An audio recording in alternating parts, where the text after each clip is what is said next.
Hi, everyone. All right, just kind of start off. Make sure everybody quote post the space with join the conversation so that people can see that we are in fact live. It's kind of like an all over the place type of situation we got going on, so really not that much is happening. Um, but yeah, cool stuff. Hang on, let me see.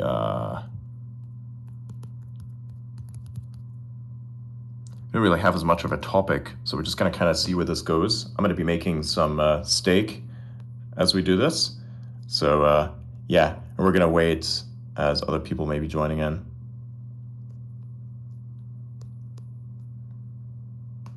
All right, this is good. Also, kind of on an adjacent subject, I recently noticed an interesting uptick in people who are unaware of how manufacturing works or how automation works, having opinions about whether or not robots should have hands. Um, and I find their takes quite problematic because designing like the uninformed mainstream majority kind of like believes that we should build more like it's like actually this is not even the mainstream majority, it's like a mainstream adjacent majority. Like it's a type of mainstream that thinks they're not mainstream but they definitely are, that believe that robots don't need hands. I disagree. So the take usually is robots need to be specialized for a particular thing. And that is true. That is technically true. The thing is, we already have that. We already have robots that have been specialized for decades. We've had this.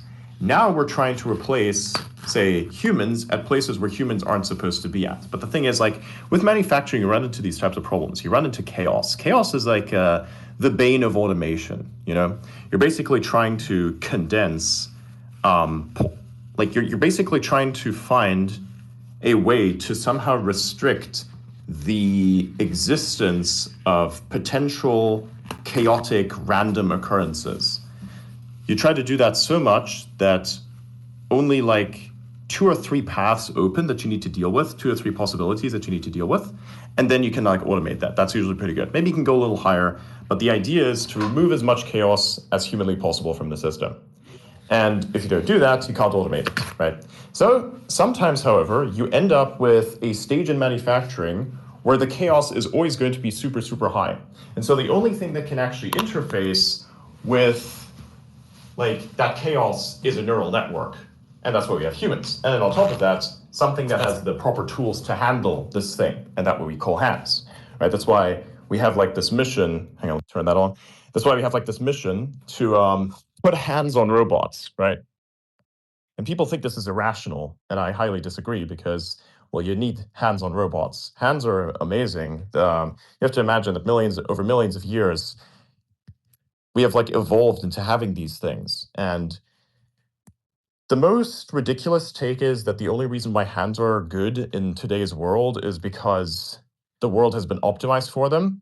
And that's just really stupid because Oh, sorry. our ancestors, monkeys, are very capable creatures and can interact with the world more effectively than animals can.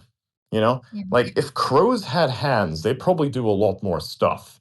You know, they're limited to their feet and their beak, and in many cases, their wings and their ability to fly and drop things from the sky in order to open things like a nut, you know, or like being able to predict where traffic goes so that they can put a nut somewhere in traffic so that a car drives over it so that they can pick up the internal parts of the nuts that are actually the ones that you want and eat them, right? So they are limited by what they can use as tools. We have hands, we can make tools, and we can use those tools to open things, you know? And you can look at parts of nature which haven't been designed, you know? Look at a mandarin, for instance, you know? How do you open a mandarin? Like this thing, like a normal animal just kind of picks it open and eats pieces of it, like just over time. What we can do is we can take the mandarin, we can kind of dig our fingers into it a little bit and just break off the shell that is around it and to access like the actual flesh inside of the mandarin, which we can then take apart into individual pieces. So we got like these little components of mandarin effectively. And then on top of that, we have like at the edge, we have like this little white piece that's somewhat fluffy that we can then tear off so that the skin opens up to where the full flesh, the little packets of juice are exposed, so we can take out the seeds, which we manually do sometimes. Like, if you wanted to know how good hands are, just watch as a person who has OCD take apart a mandarin or try to peel the skin off a grape and then take the seeds out of that grape. This is when you'll notice that hands are amazing because that shit is incredible. The fruit did not evolve to our hands. We just use our hands to take it apart because we're insane.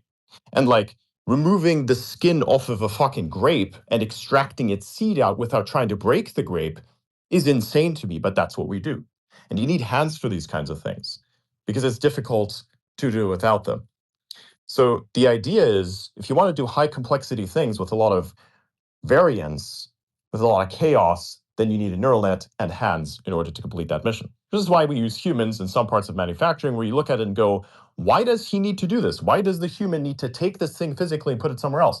The robot should do the same until he realizes there's a lot of chaos in the process, and then the robot can't do the same. And so the existing delusion is that we don't need hands-on robots. When clearly we do. It's like we need to build more purpose-specific robots. We do. We have done that for decades. Have you ever seen the inside of a car factory before? You know, there's a lot of robots there. Robots that paint, robots that stitch things together, robots that weld, because a human can't weld that well, but the robot can. Right? This is a low variance environment. Right? And then you have like testing in between to make sure like if any flaws occur, you can like separate those out of production, because otherwise you're gonna end up with a fucked up car. And look at Tesla, for instance, right?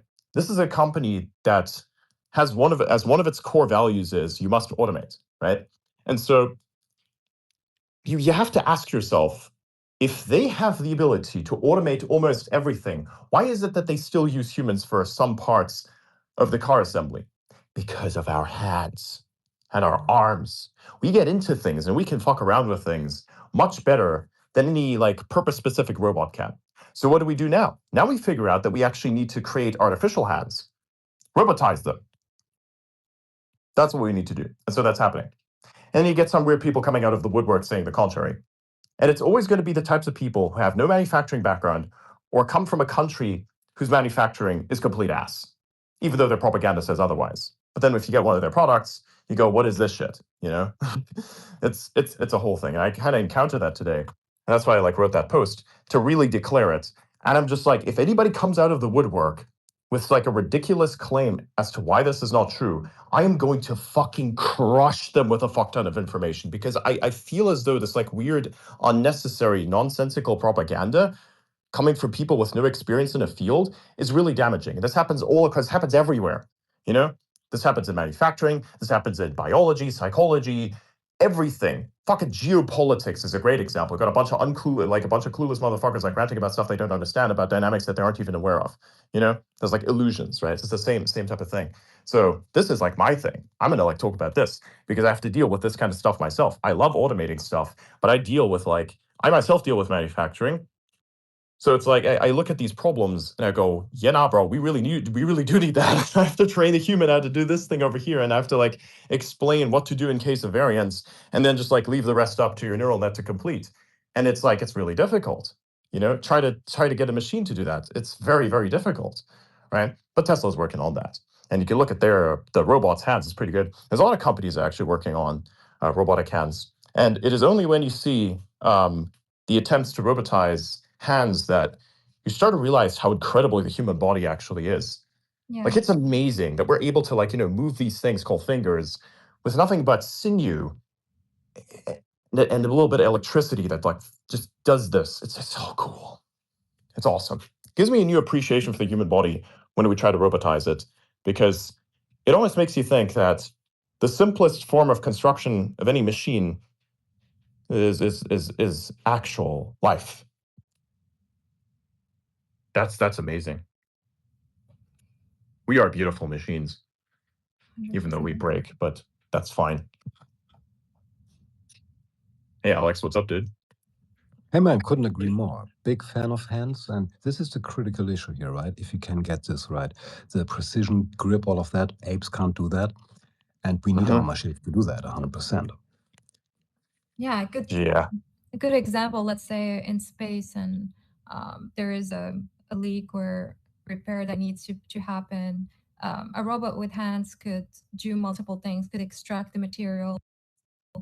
If the material to do that repair is not like, they can mine it, they can do all the various scenarios to fix that problem. While if we had like robots that are only programmed to do a specific thing with no hands, I don't think that would be possible.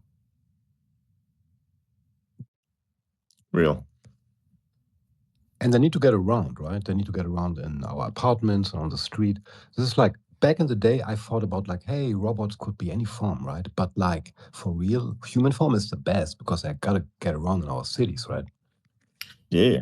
Even in like even in non-optimized areas, humans are amazing. Except for like if you wanted to scale something that's super that like has a lot of inclination to it. At that point, you may want to like consider the goat form factor. The goat form factor is really good at scaling such like insane things. Even like climbing trees are pretty good. Like monkeys are awesome too, but like, how does a goat do that? Like, you ever seen an argan tree?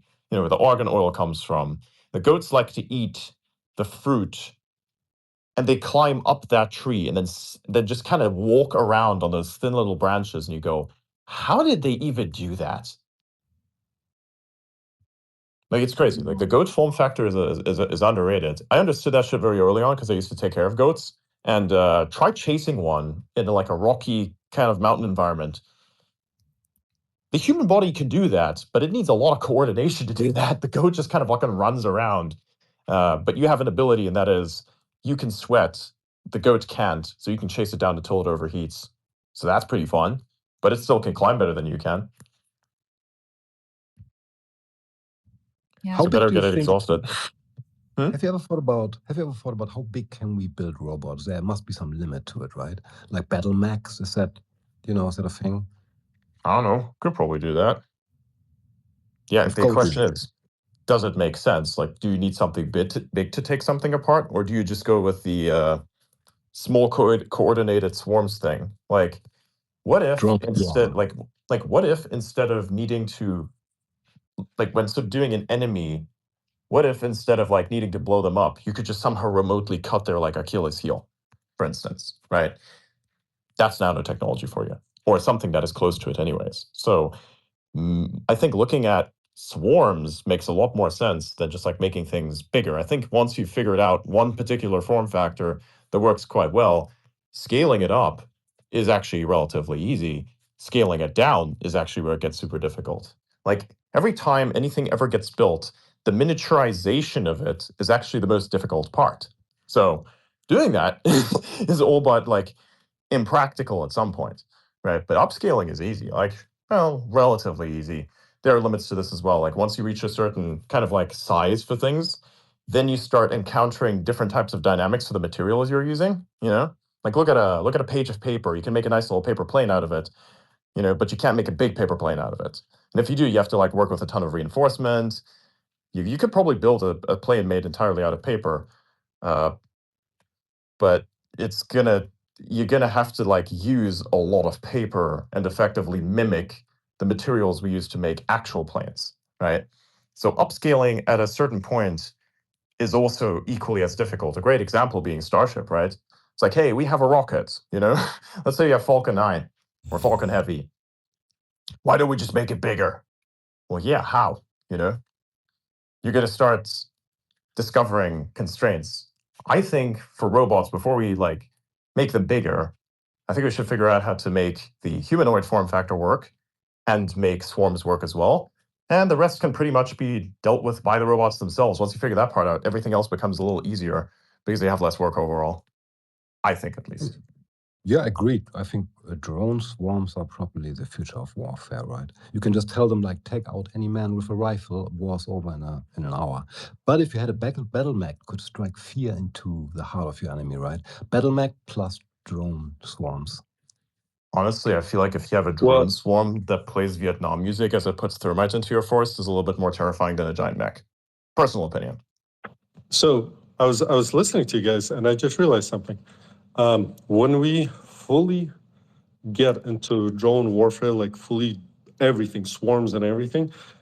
I think that's going to be a period where everyone will get to full peace, because at that point, it's no longer like, if you got those capabilities, it's just hardware against hardware. And at that point, I think it'll get to a point where it's like, well, it's kind of useless. This is gonna, my manufacturing versus your manufacturing, that's it. Well, wars of attrition are pretty good. Like, they do work out. They have worked out historically, and then it's just sabotage, like subterfuge. That's what the future looks like. And we're already seeing this today. Like, the big nuclear powers are not battling each other head on. They're battling each other via proxies in other countries or via memes. And ironically enough, who's got the best manufacturing, right?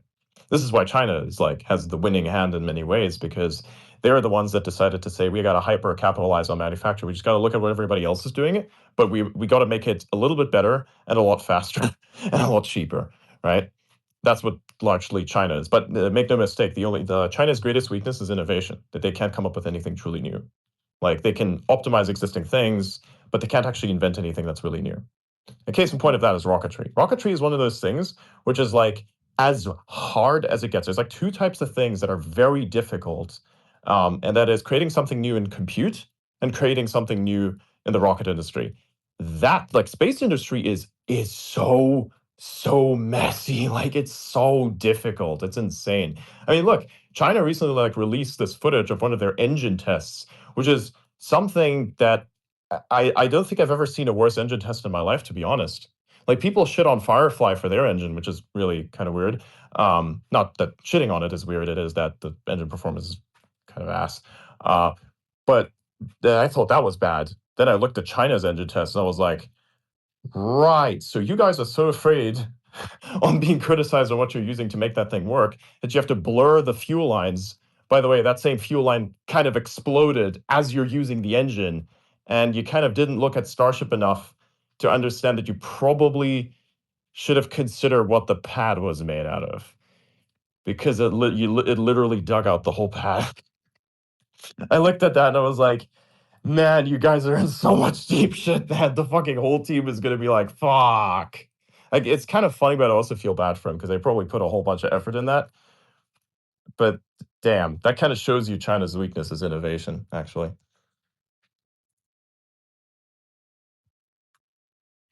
What was the company that had the epitome of the saying "shit went sideways"?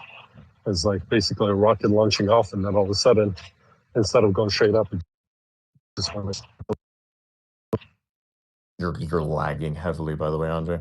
I heard what you said, though. I heard that you were Give me a minute. talking about the like version of it. Yeah, I can hear you. I can hear you now. Yeah. Sorry. Basically, there was a rocket I heard what company you that said. did a Like, it's test.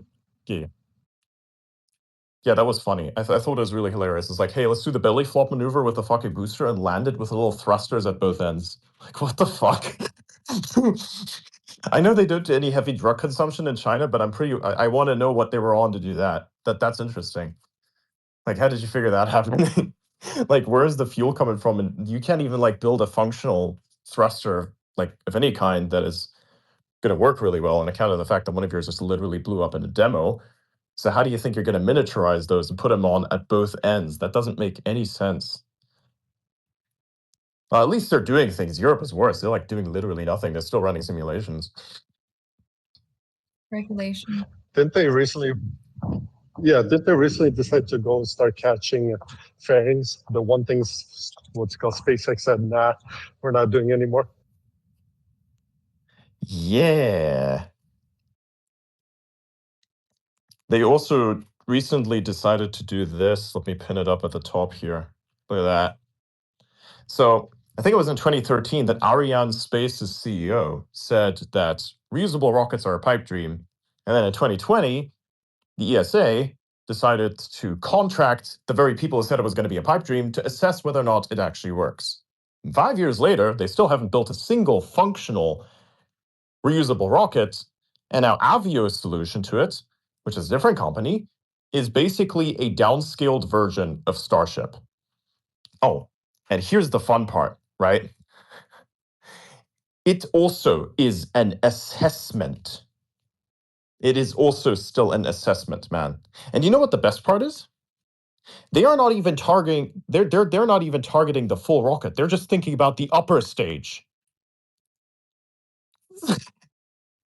So it's literally half a rocket that is like a 20th of the size. What are you doing? Whoa, come on, this makes me want to cry.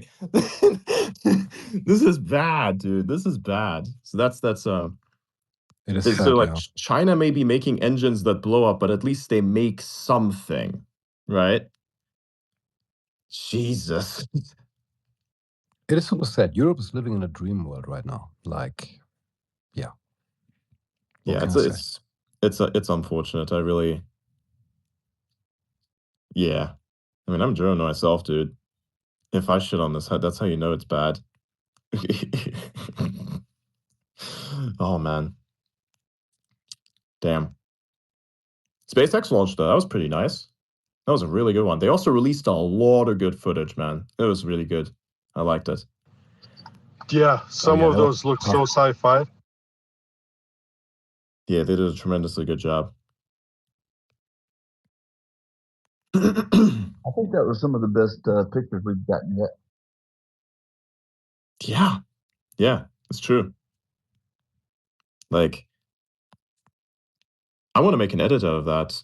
Vera is still busy making music for Edit 1. I may shelve Edit 1 and rework it as Edit 2 and use Edit 2 instead of Edit 1. And that's it. Do you guys realize in like 5 years, every single launch that right now all of us are like, oh my God, look at this. This is amazing. Oh my God, it's better. It looks cleaner. In 5 years, there's going to be so much that everyone will be like, it's okay. Yeah, we're gonna look at like, oh, hey, the thing like we had a stage. Remember when the stage separation was the big thing? Remember that? Oh yeah. That was awesome. That was awesome. First stage separation. That was so cool. Like you got the first fucking stage separation. That was beautiful. I love that moment. That was awesome. I didn't even think they were gonna be able to get it that far. Like the first rocket launch with the pad blowing up, and then the fucking the rocket being up there, you know, getting close to stage separation but not making it, and everybody's like, oh. That was a beautiful fucking launch, man. I mean, like, when was the last time you guys watched Falcon Heavy? Because I remember when I Not watched at all, man. Not at all. Heavy is like an Uber ride right now. Yeah, Falcon Heavy is like, you know, it's just everyday occurrence. They'll just launched another 24 Starlink satellites. No big deal. Yep. Like you remember like the fucking like the raves people had when the first two like little boosters came down. I remember that time. It was so fucking fascinating. And now nobody cares. And that's a good thing. You know why? Because if it's so reliable and so normalized, that means it works. It has to be boring. When we get to a point that this shit is boring and an everyday occurrence, that's how you know it's been won. That's how you know the problem has been solved. Because it's not supposed to be exciting. It's supposed to be like over. The solution is supposed to be that. It's not supposed to be exciting. It's supposed to be boring, because when it's boring, you can think about other things that you can be excited about.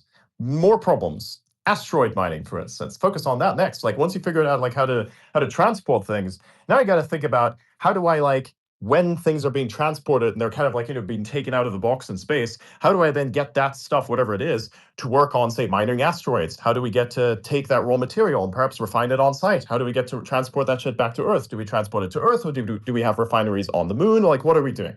Oh, and how does that change? Like, how does refining metals in space change the structure of how metal actually behaves and like what it does? Like, what are these things? This is the next thing that then we need to like actually think about once we figure out how to make Starship boring. I feel like you've been all about listening boredom. to some kind of spaces in the past 2 months. Wait, what? I feel like you've been listening to certain kind of spaces in the past 2 months about, you know, asteroid mining. Yeah, that was a good space, man. Thanks, by the way. It was a nice space in the noetic order about asteroid mining from Astroforge. Those guys are pretty cool. I didn't listen much to that. I just kind of like looked at their whole thing and was like, okay, this is pretty cool. So yeah, it was really awesome that you got that opportunity to actually like get them in and you know, talk to them about their stuff. I hope that in the future you can get even more people like that and, you know, have them talk about the thing, especially because I like that this kind of business that you got there was one that is already kind of established. Like they got hardware, so it's not a pipe dream that they're trying to shill to get like VC money. So this is just like a thing that's like, hey, let's make it more popular, basically. Yeah, exactly. By the way, do you guys remember when there was that competition between Blue Origin's suborbital rocket and Falcon Heavy? Yes. And Bezos just landed his what's it called, New Shepard first. And Elon got pissed off, so he's like, okay, the next landing is going to go back to the actual launch site, not a ship in the middle of the ocean. And then like a month later, he landed Falcon. Nah.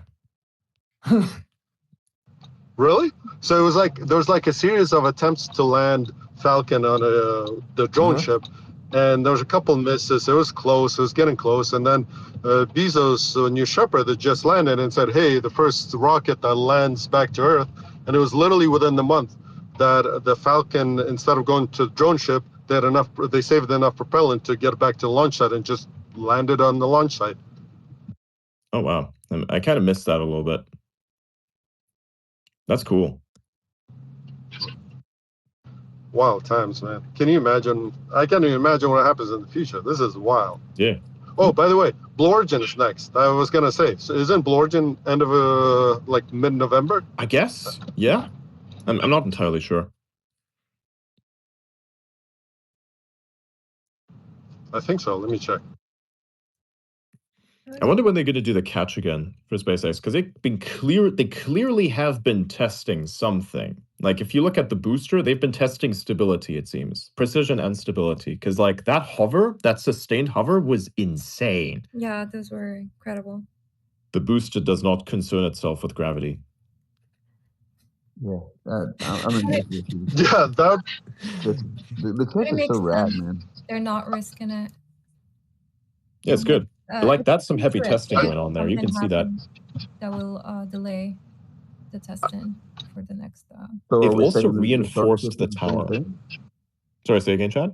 Is the Starship? Are we doing the same thing with the Starship, or is that while we've got it hovering? Is we're getting ready to start catching it as well? Starship is supposed to land on its own without the need of. No. Starship is going to get caught. Yeah, but isn't it supposed to be landing on its own? Because how's it going to land on Mars? That's HLS and the variants, but the actual Starship they're testing now is supposed to be caught as well. That's why they did this crazy maneuver where they banked. They effectively, as far as I understand, they basically went more south and then turned up and went north using just glide maneuver and then banked up. But yeah, I think they might have been burning off propellant on the Super Heavy, to be honest, because they went back aggressively, like really aggressively. So they might have been just burning off propellant. That thing was puking propellant the whole way down too, man. I'm not sure that they weren't just venting a lot of it. They were definitely doing something there. They probably didn't want it to blow up too much so they could get like more data. Agreed. Yeah, it was another thing. What they did say repeatedly was, we don't actually expect this thing to come back. And then it came back, and I'm like, huh. They said that they're going to try to catch 13. That's the first one they're going to attempt to catch. Right. Whether so they do or not. Out. Yeah. Good. New Glenn is early November, and they're supposed to try and land that booster too. New Glenn 2. Okay.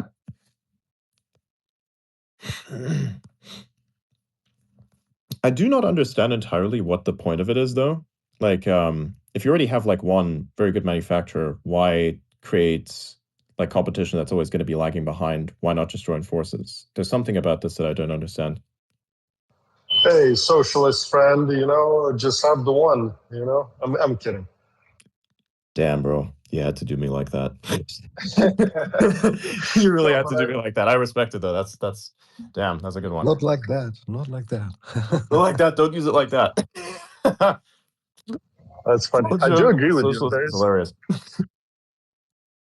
There's a certain level of like, okay, maybe build on top of it. And I guess why a lot of startups right now probably are waiting for Starship to develop instead of trying to compete. But, I mean, Bezos, definitely, I would say keep funding Blue Origin. You definitely want a competitor to SpaceX, because that means they both will push very hard and it'll be excellent. Mm-hmm. But here's I think like the standard will remain to be SpaceX, and that's what's going to continue being mimicked, because that's kind of what's happening. but it also kind of gives you a good comparison to how advanced they really are. Because I think at some point SpaceX makes it look a little too easy, and then when somebody tries it, they realize how hard it actually is. So I feel like in some ways maybe the argument is that it ups the value, and so yeah. I think Blue Origin is going to be a good feeder. So I think SpaceX will end up subcontracting or farming out some of their work or some of their contract to Blue Origin maybe at some point. I think that's a I kind strong of doubt that possibility. because they've optimized their delivery systems so well, like, with the smaller models that they have and then using like Starship, unless of course their thing is, nah, fuck it, we're just going to be focusing on Starship only once they get it to work. Because Yeah. actually, like, you're putting up much more load that way. Yep. Your load deployment is great when your tools are big. And when they haven't fired in a while. Yeah, but yeah, that's also true. But you got to keep the launch, you got to keep the deployments regularly, frequent, because otherwise you're going to lose what you got. You don't want to get rusty. Frequent deployments are great.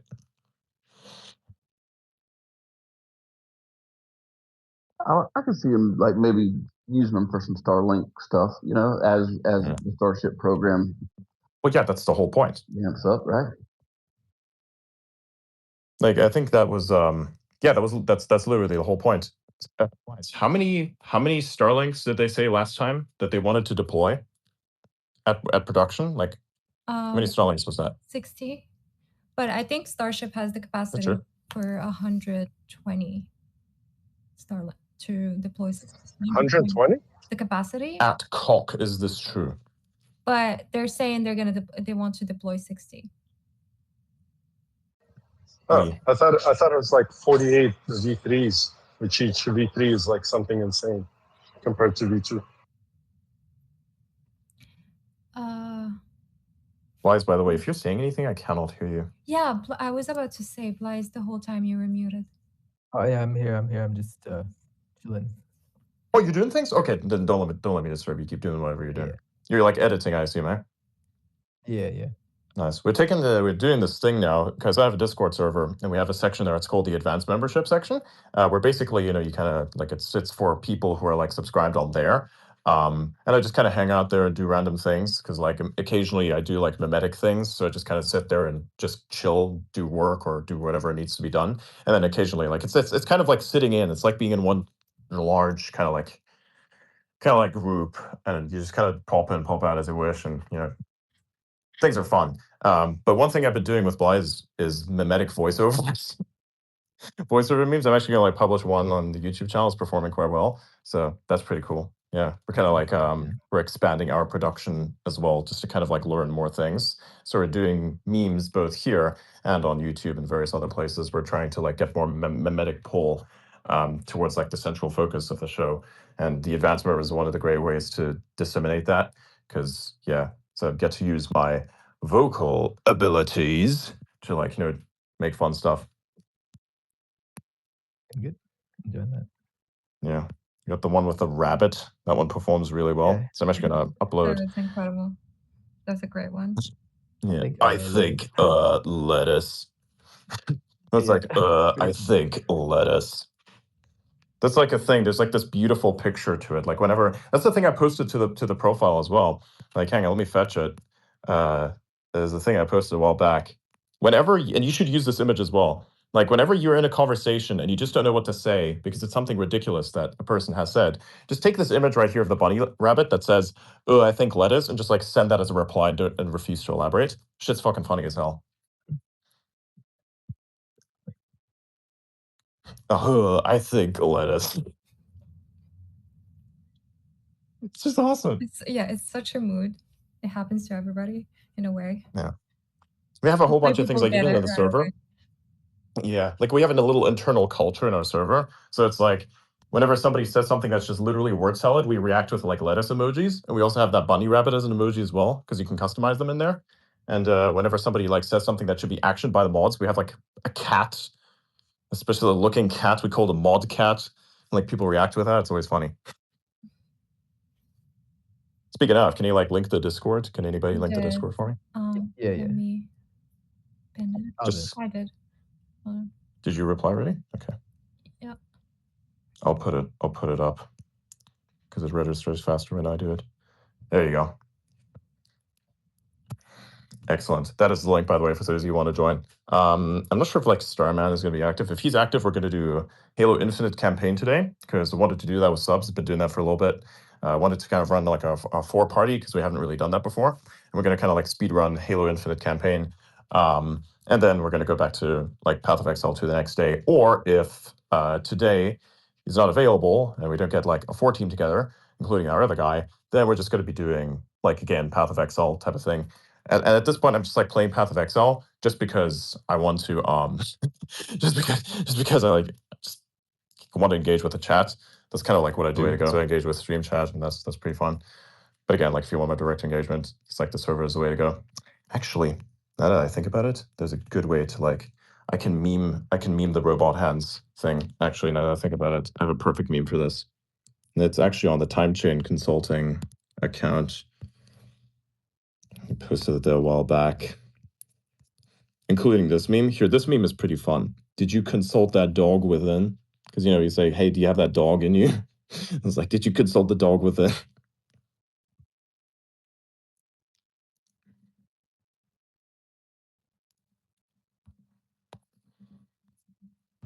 Does your inner voice need a therapist? Inner voice need therapy? No. Is there a deeper reference here that I'm not getting? No. So it's a meme along the same lines, right? Did you consult the dog within? Does your inner voice need a therapist for consultations? Yeah, assuming it's an alt character. Yeah. The male version of therapy involves guns. This is true. That was a good line, JP. It involves some sort of rapid oxidation of something. Yeah. Wait, JP, you're the one taking what's called creatine, right? The 25 milligrams. Oh, yeah. Yeah. On that. How's that Some of going? that shit as well. It's going real good. I did a 65-minute 5K swim this week. And then the next day I did a 64 and like 58-second swim. Which at the beginning of the month when I started the challenge or the whole thing, I think my personal best was 69 minutes and 20 seconds. That's wild. So I've already had almost a 5-minute improvement. The month's not over. I had cluster headaches a couple days in a row, but I've had those my entire life. So I don't think it was related to the creatine. But I feel like I just feel better all the time. I'm more alert. This is conjecture, but I felt like I was reading faster the other day. Have you like that I was started to comprehending take any more. methylene blue by any chance? What's up? Have you started to take any methylene blue by any chance? No, I've never used methylene blue. Because what you're saying kind of sounds like This is exactly my exact experience as well. I'm pretty sure you can like add an additional like extra, 5 points to all skills, Yeah. I'll have to give that a go. I'm gonna finish this. I think I'm gonna keep doing 25 in perpetuity. I don't think I'm gonna reduce. I'm not having any issues. I'm gonna go get my blood test in a couple days. Have you stopped drinking Monster energy drinks as well, by the way, because that is causing problems. I haven't had a Monster energy drink in.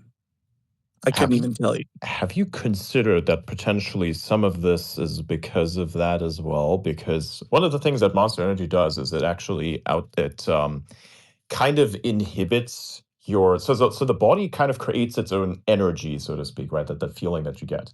And if you keep drinking these types of energy drinks, it actually limits your body's ability to do that because you're not using it, and so you kind of lose your ability to do it. So if you then quit the energy drinks, you're actually going to feel really, really bad and have to like the withdrawal.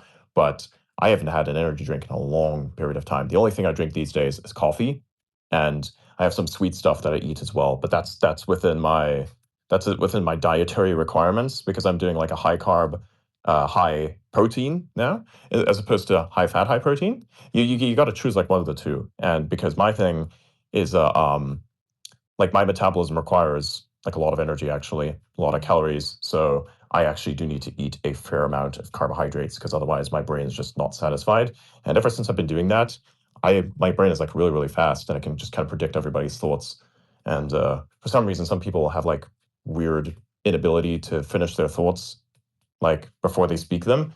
So they just like, whenever I just predict their thoughts and utter answers to thoughts they haven't finished yet, it's like it takes them a while to cope with that. It's really funny. But yeah, it helps me on those levels. I love the monster memes, but I don't think I've had 10 this year.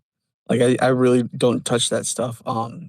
It's I saw something the other day that the caffeine itself like stops your body from naturally using your natural creatine, because our bodies make creatine and we get it from our other food sources as well. And the caffeine stops the cycle where your body uses it to make ATP from ADP, which is, from ATP. If you remember anything about like biology, like the mitochondria uses it, and that's what fuels the powerhouse of the cell.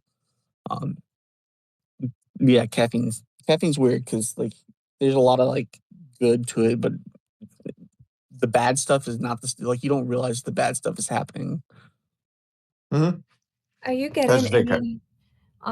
getting any water retention with creatine or bloating? I gained 14 pounds on day 3 and 4 together. The real question what? should be, are you getting any thicker? It was all water. It was like you could see my Water. veins like a motherfucker. Like Yeah, but that's they, not a problem, right? Like what we're specifically, like, weight gain is a dipshit metric because you have to consider what you're gaining. Are you gaining like fat? Because if you're gaining fat, then that's not what you want. Are you getting like, are your muscles popping out a bunch more? That's actually exactly what it's for. yeah, that's what's happening with the creatine.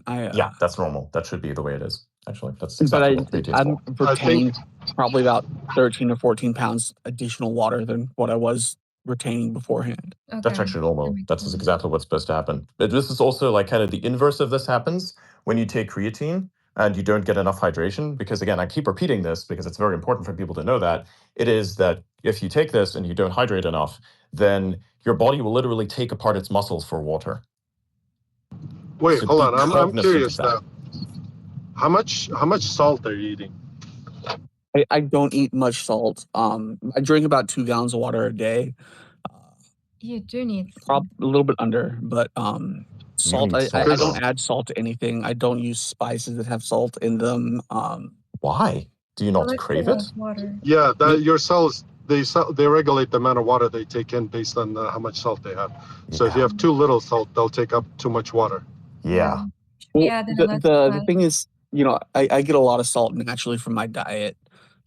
Anything you buy has like quite a bit of salt in it. Those frozen chicken patties, Oh God. the grilled ones, like that you buy at the store, those have like 600 or 700 milligrams a pop. You go to Chick-fil-A, you're getting 1,500 milligrams with just the sandwich alone. Like just everything has enough salt. Like you don't need to supplement salt.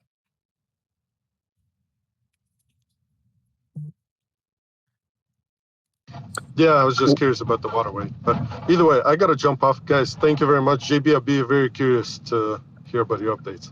Yeah, I should have written some more about it. I just been lazy. I'll write something for sure once I hit like day 30. Also, But are I you think sure that it's actual salt or it's fake salt? well, I mean, it's whatever they put in it labeled as sodium on the the label. Okay, that's real salt. Because there is potassium. So there's different types of salts that they're using these days because it's like this unnatural phobia that exists of it. You have actual salt, which is sodium chloride, basically sodium rust. That's what salt is. And then there is what is that? Potassium, right? It's potassium chloride. So it's fake salt, basically. Has very similar effects, but the fact that your body doesn't need the potassium for that, it actually needs the sodium. So, and this is the only reason why you're actually eating salt. Salt is actually used for the sodium, because once the sodium, sodium chloride enters water, it actually splits off into two ions, one being sodium ions, the other one being chlorine ions, and that is then the body then takes the sodium. Ironically enough, a lot of things take sodium. It's really funny, like with how MSG is made, monosodium glutamate. I keep reiterating this, like how stews actually have this hearty flavor. This is done by, well, taking onions, which have a lot of glutamates in them, when they're getting cooked. The glutamate ions come out, and then because you're adding salt and that gets liquefied, the sodium ions are present, and then the sodium and glutamate ions, they bind and create monosodium glutamate. And you can actually reinforce this process by adding a lemon. So when you make a stew, make sure to add a proper amount of salt, because it's going to taste hella good. And squeeze in a lemon. Oh, and wine helps as well, because there's tons of glutamates in there as well. That's why wine tastes so good, like when you cook it in meat, because there's a whole bunch of glutamates in there. I love awesome. lime. I buy this like dehydrated lime powder. Like they just like take the lime juice and they just let it, like all the water evaporate out of it. Just get a normal lime, man. Just get a normal like lemon or a lime and squeeze that shit in there, man. No, but I cook with it so it doesn't make whatever, like it doesn't add water to whatever I'm cooking, so it doesn't get all watery. Dude, that's a very small amount of lemon. Like, you don't need to concern yourself with that. Like, I cook a lot. I've cooked for like teams of people. You don't need to concern yourself with that, bro.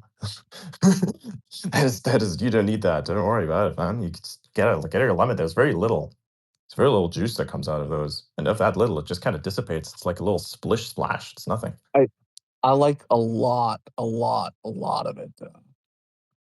Yeah, same shit. Like I could eat a lemon, like not even like just the juice. Like I could eat a lemon. Like I love that tartness.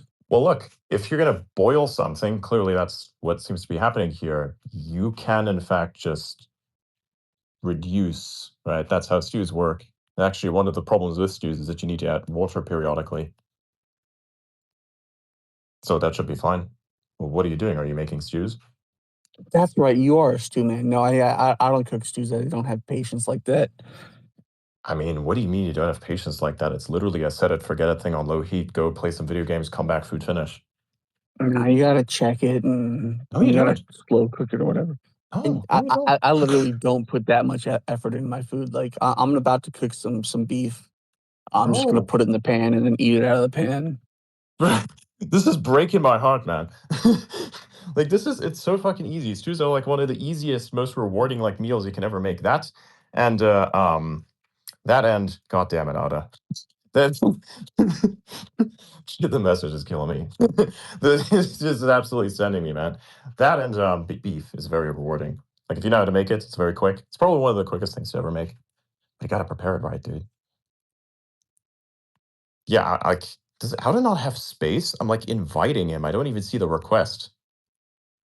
Hello, guys.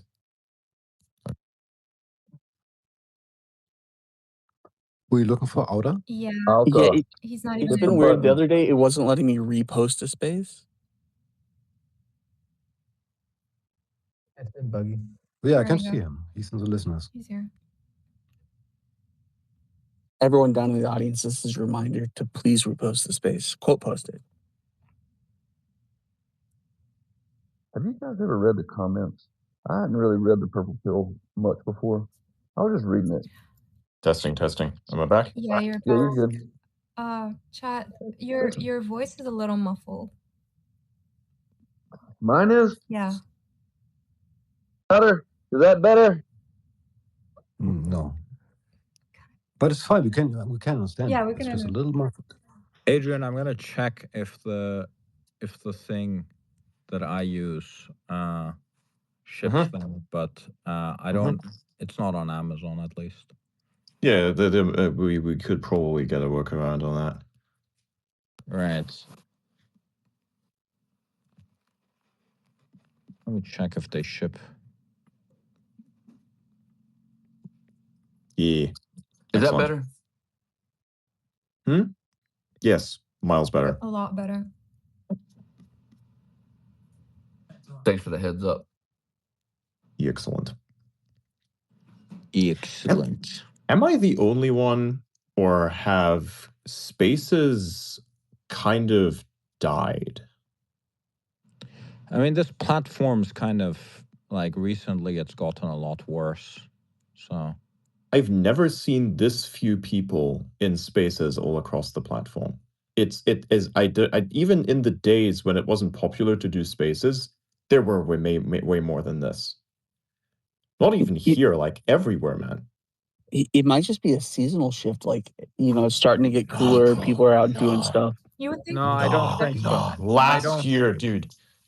This time last year, it was insane. Like you could easily crack like fucking, just by doing nothing specific at all, you could crack like 400. And that was before I even expanded. Like I was at like 100K, and I got like 400 just by just doing nothing. Even that was an interesting time. This is like spaces are a lot more popular. I'll tell you why, but people aren't gonna like hearing it. The spaces has gotten zero attention from X, right? They have not given a single fuck about spaces. It's still shit. It's always been shit. Absolutely nothing about it has gotten fixed, right? Every other platform is improving. This platform, they don't give a shit about spaces. They're not prioritizing it. That's why. He's right. And the thing is, there was supposed to be recommendation systems that were being put in. At least that's what I could have read off of who was then employed. This guy Yassine used to be employed at X, and he wrote about specifically how they were going to be like recommendation systems and introduced into this, right? It hasn't happened. There were also other features that were supposed to be coming that were kind of hinted and announced, and it never happened. So I think that's definitely one of those things. But it's noticeable. It's really noticeable these days. And it's quite depressing because it's like, dude, 1 year ago, there was so much more activity in spaces. People just kind of look towards posting, but I don't even think this is like the premier, like, live anymore. Like, it's not the same as it used to be. I think it's still a great format and I enjoy it. So I just show up and I do it for the love of the game, because that's literally what I do it for. I get zero reach off of spaces. Zero fucking reach. Hell, maybe even negative reach, if anything, because it's like sucking up a lot of my brain power. And I can't do posting, but I feel like, live is great and it's awesome. And I do it literally, I simply do it for the love of the game. But it still is depressing to see that kind of spaces have been casted off to the side in favor of changes that the majority of users don't give a shit about. Honestly, I couldn't care less about my drafts being synced. I couldn't give a fuck less. It's I don't know, man. I don't know. It is obvious now. Like you guys have all seen this. A lot of you are like very dedicated, like audience. You've seen this. You've seen how things have changed.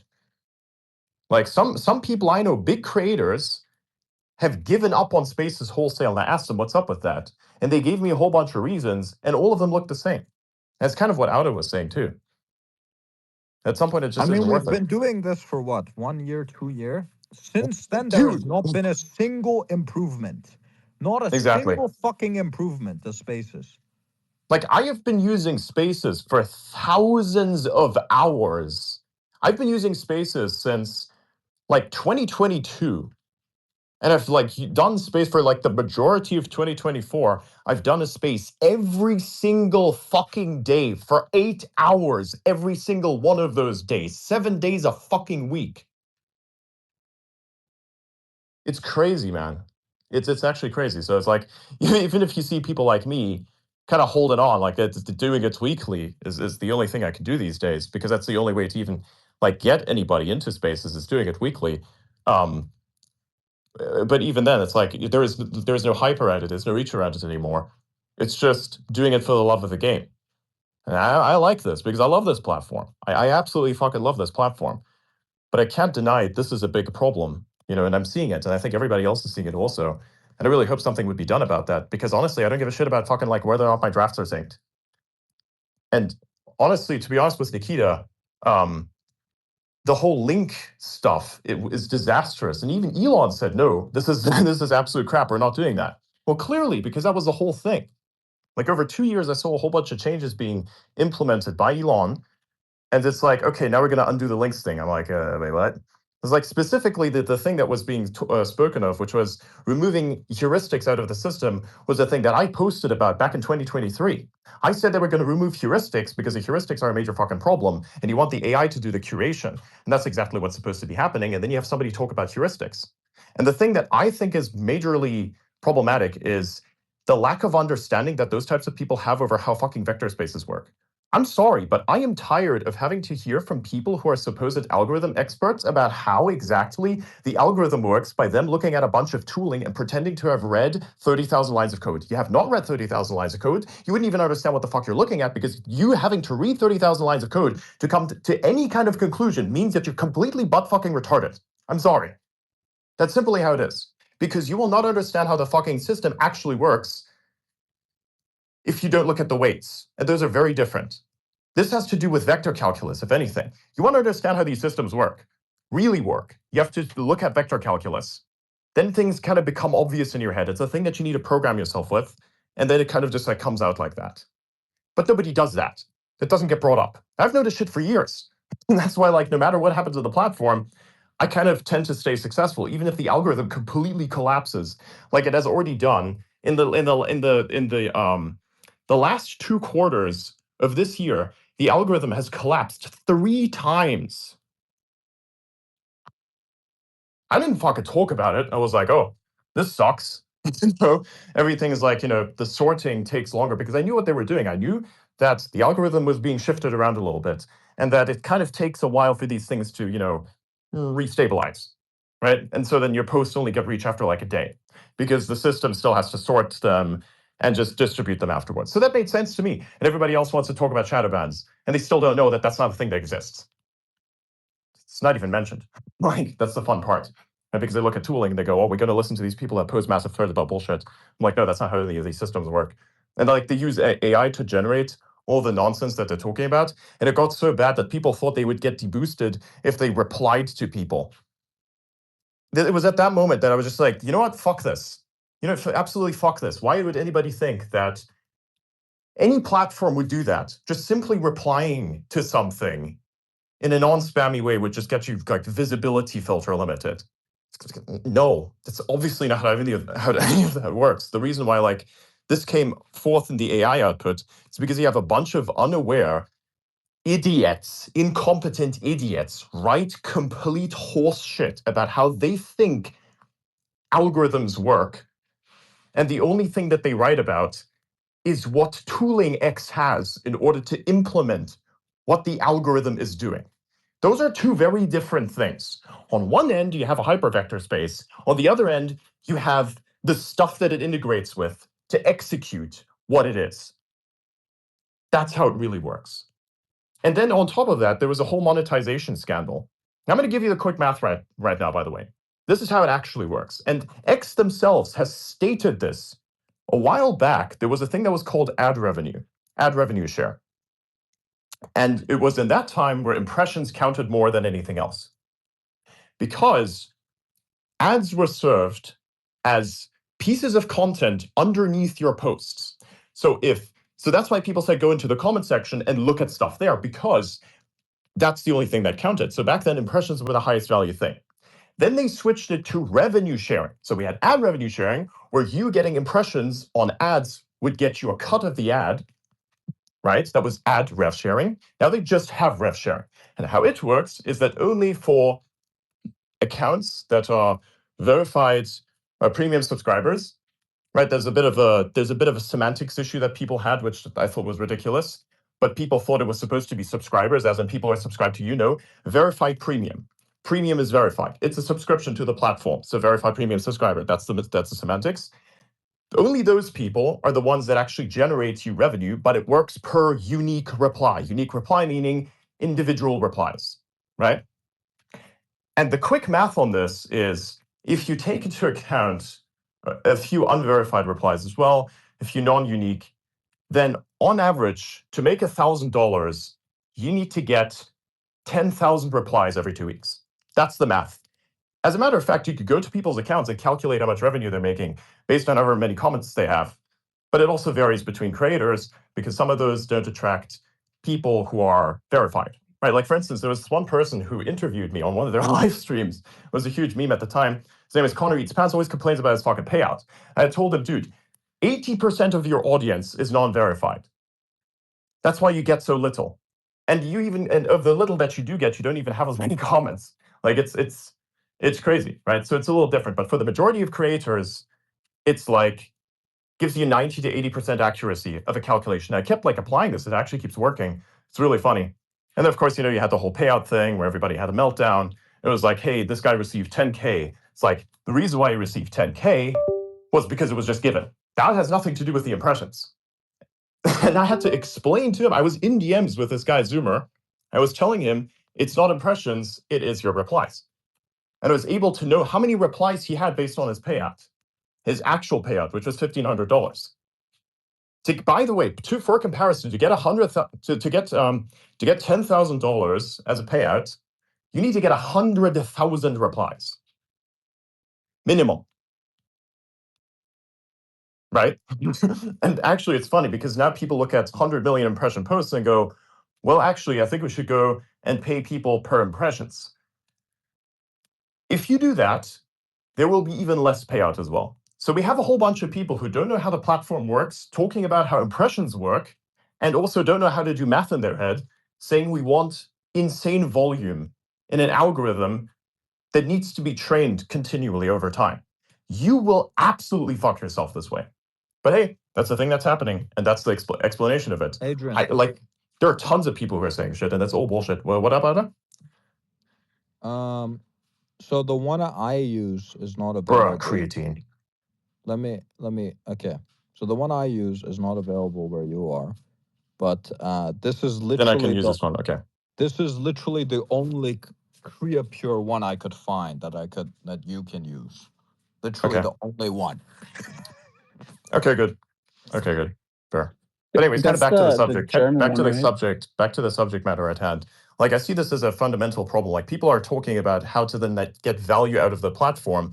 And when they saw this thing happen, a lot of people know exactly what I know because they're actual posters. And you may wonder to yourself, how the fuck is it that I know so much about the platform? Because there probably isn't anyone here who uses it as much as I do. I use this fucking app 50 hours a week, every week. There is no one who has any user statistics, even close to that, unless you're running this on a fucking computer and you just leave the tab open to AFK. There's no one who has as many spaces hours as I do. Not even fucking Mario Nawfal, because he only does them every now and then. And he's given up, by the way, man. Like, it's a huge thing. So, like, if I start saying things like that, can you imagine what other people are saying?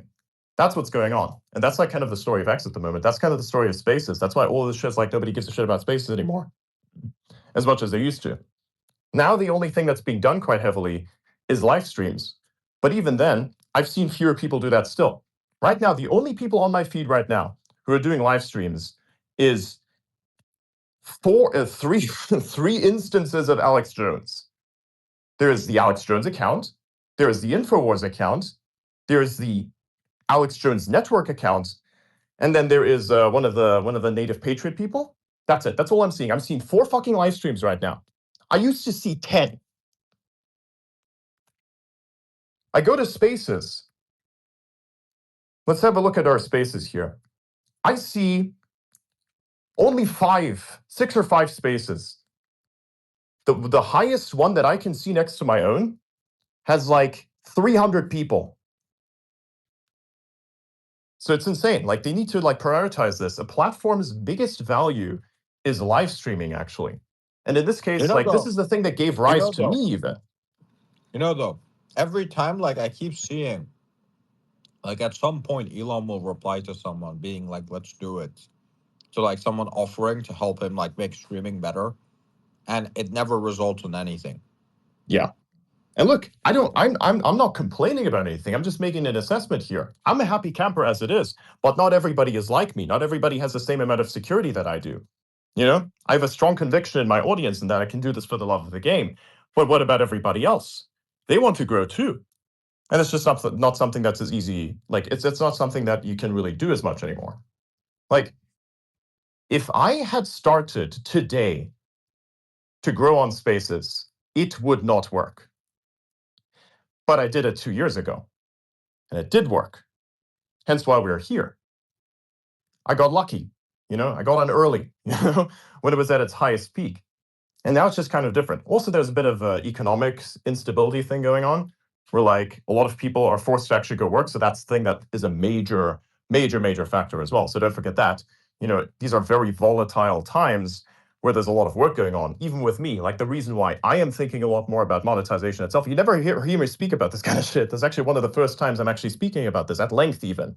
The only reason why I'm thinking about this, because I myself recognize the same types of problems and go like, hey man, I gotta like figure out how all this like functions and how we can put it together and create a kind of kind of like a cohesive like plan, financial plan even, right?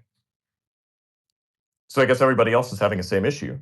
And look, everybody knows that the markets are about to go to absolute shit. It's like everybody can see this. So we're just kind of going, okay, what do we bag up on? What do we like when there's a Great Depression event? Not a depression of the economy, but a depression of the mind. How do we invest in that, bro? That's stuff like that. So you start thinking about those things and it kind of changes you a little bit. And so you're not as upbeat. I still focus on the primary stuff, which is the game, because I see this as a video game. I love playing XCOM, the video game. It's not a thing I'll ever stop doing, no matter how bad it gets. Like, even if this whole platform sees, like, complete elimination of spaces, I'm still going to be here. I don't give a fuck. I'm always going to be here, man. I love this place. This is the best place that there is. But, man, you got to, like, put more, like, then I think there needs to be more effort put into things that make it really unique. And Spaces makes this platform remarkably unique. It's one of the best features there is. It's probably the best feature.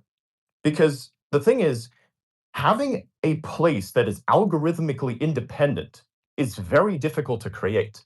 And so having a format like this, where you have like a limited amount of speakers, you have like, one person who hosts the thing, is a great way to give creators a chance to make something of themselves. I am a product of Spaces. Without Spaces, I would be fucking nobody.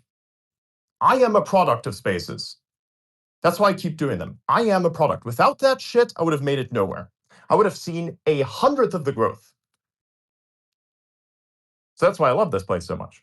It's like, I am a product. I am the fucking product. Like, it's crazy. And I see a lot of other people see the same thing. Oh, what was that? Well, I think you're totally right. I mean, if you look at it in terms of one, we're in an attention economy, and what's holding people's attention is the time they spend on Spaces, right? Like, people scroll the timeline, they're not really paying attention to a lot of the content, even the content they're liking. And then from another perspective, in terms of work being put in, it's also more work to operate a space, to run a good space. And the people who are doing that, I think at least, deserve something for the work that they're putting in to hold people's attention on the platform. Exactly. Like, dude, one of the reasons why everything became super viral here, especially during the election, was because of Spaces.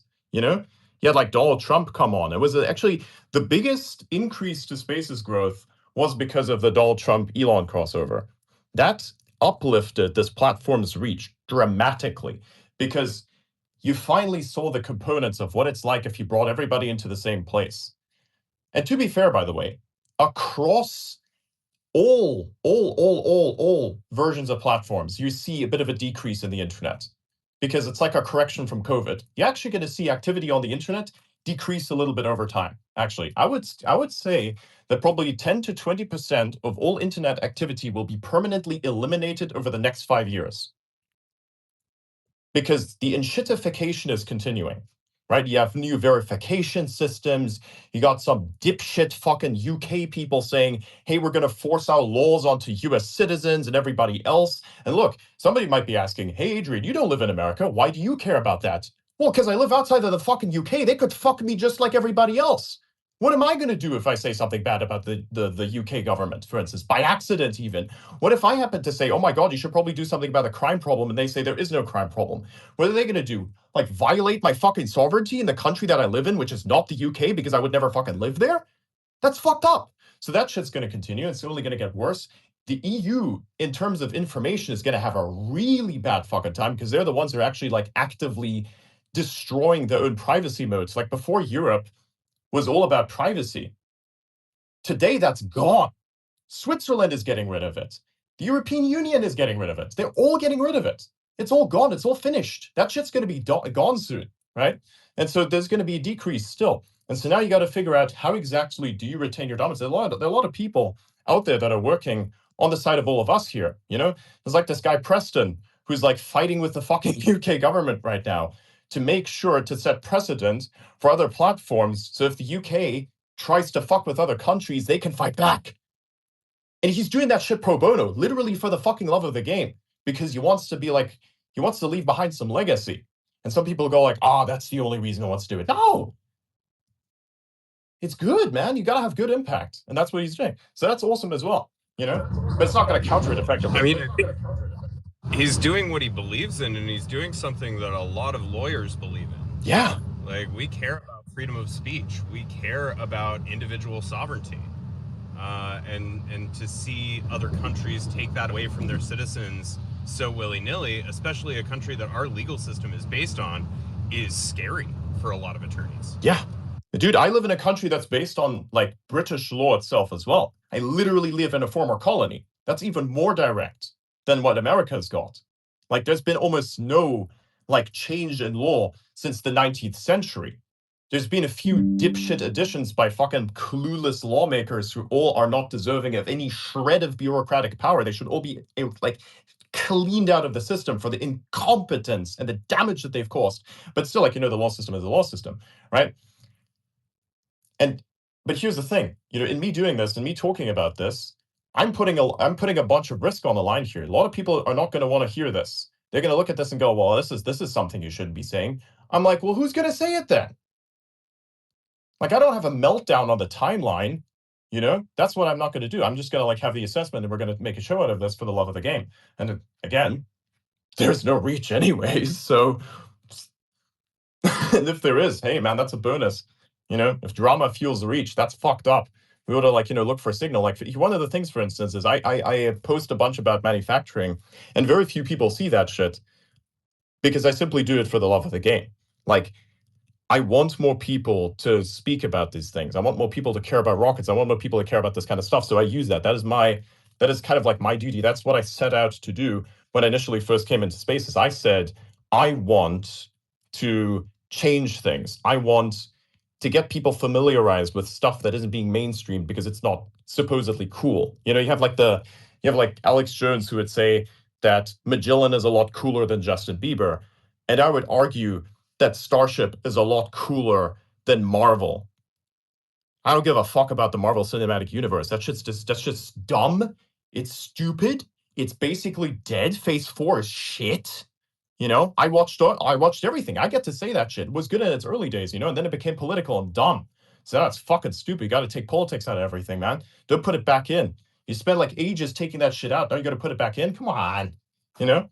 So like, care about that kind of stuff. Look at how things are being made. You know, it's good. You know, people care more about manufacturing. They care more about their mental health, their physical health. That's also one of the reasons why, like, you know, internet presence is decreasing, because a lot of mainstream stuff is just about keeping people's attention by doing dumb shit. But now to keep attention with intelligent stuff is a lot harder. But the people who do stick around, like, they are very valuable. Also, again, one of the reasons why I do that.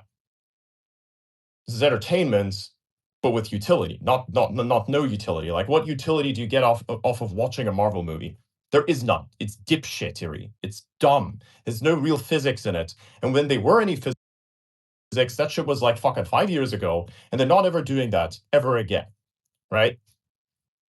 So like, now, this is real entertainment. It's fun to me. I think it's hilarious. But it's also going to have a bit of a correction as well. That's what I'm going to see. A little bit of a correction. It's just going to be kind of slow. I think like perpetually things will kind of be, there's going to be less to go around, but a lot more who want a piece of the pie. There's going to be less pie, but more people who want a piece of it.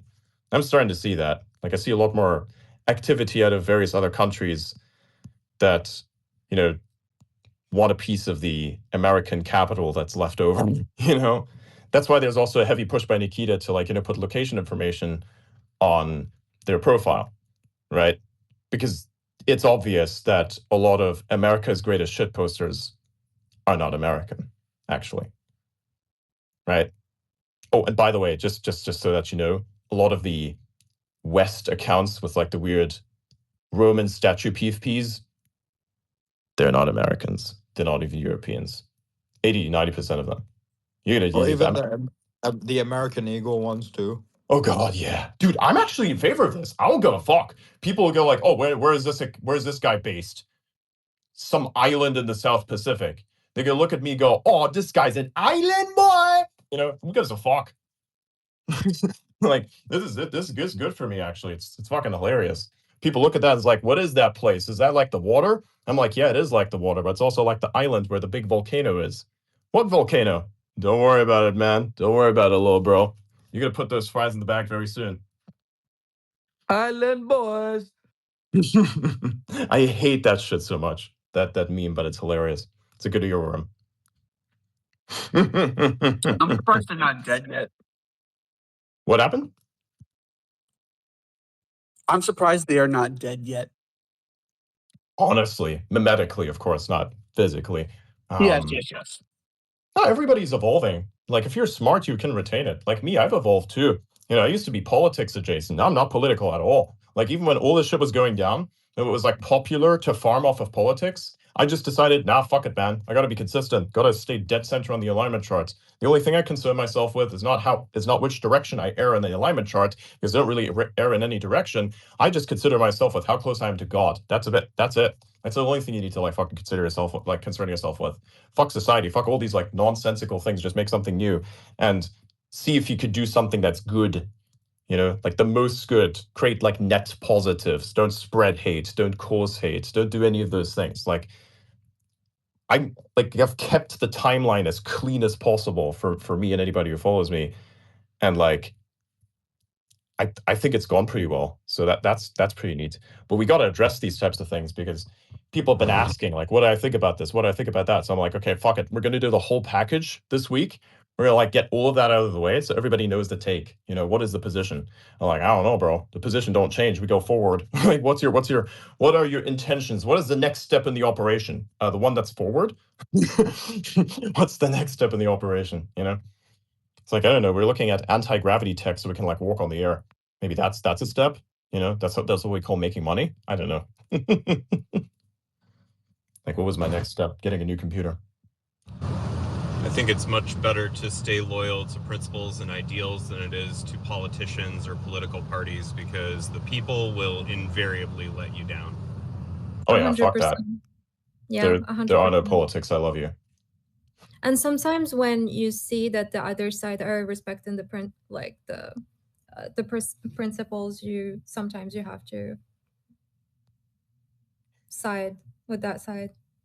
I think that's what happened. Centrists that are just centrists that only like go by like principles.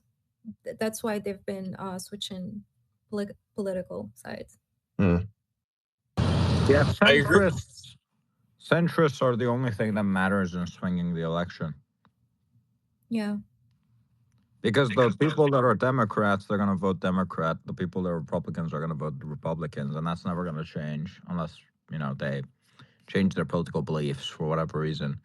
But it's really the centrists that are like flip-flopping around. And I think a lot of times both Republicans and Democrats seem to forget that, and they just kind of give in to the most extreme side of their political movements just because they're like, we're in power now. Clearly, the tide has shifted to everyone Republican. But no, they just voted Republican or they just voted Democrat, right? It doesn't mean that they actually identify with the party. Yeah, you look at the current administration, over 50% of the cabinet members are former Democrats, or they actually are the old Democrat. They're Democrats. Just the Democrat Party just left them, bro. They went completely psychotic. Yeah, but it's also kind of like a side correction thing. Like there's a thing with this. Again, this is an abandonment of principles, right? Yeah. I don't care about politics. I care about principles. And I think like over time, the idea of what it used to be a liberal has changed a whole bunch as well, for instance. And even to it, like I was there when the whole woke movement began. I was at the fucking peak of it, right there where it started. I was in the place where it first got created, where they took an existing word, which was actually created by Black people in order to kind of like demonstrate a state of awareness, like those types of people who are really based, those people you want to hang out with, right? That's what that word initially meant. And so then a whole bunch of people co-opted it, and it got disseminated through all these like forums and things. And I was there when it happened, because like the first thing that was done was to get people comfortable with the word. So firstly, they disseminated in a lot of places, one of them even being Discord at the time, right? Because Discord servers were probably being paid to do it.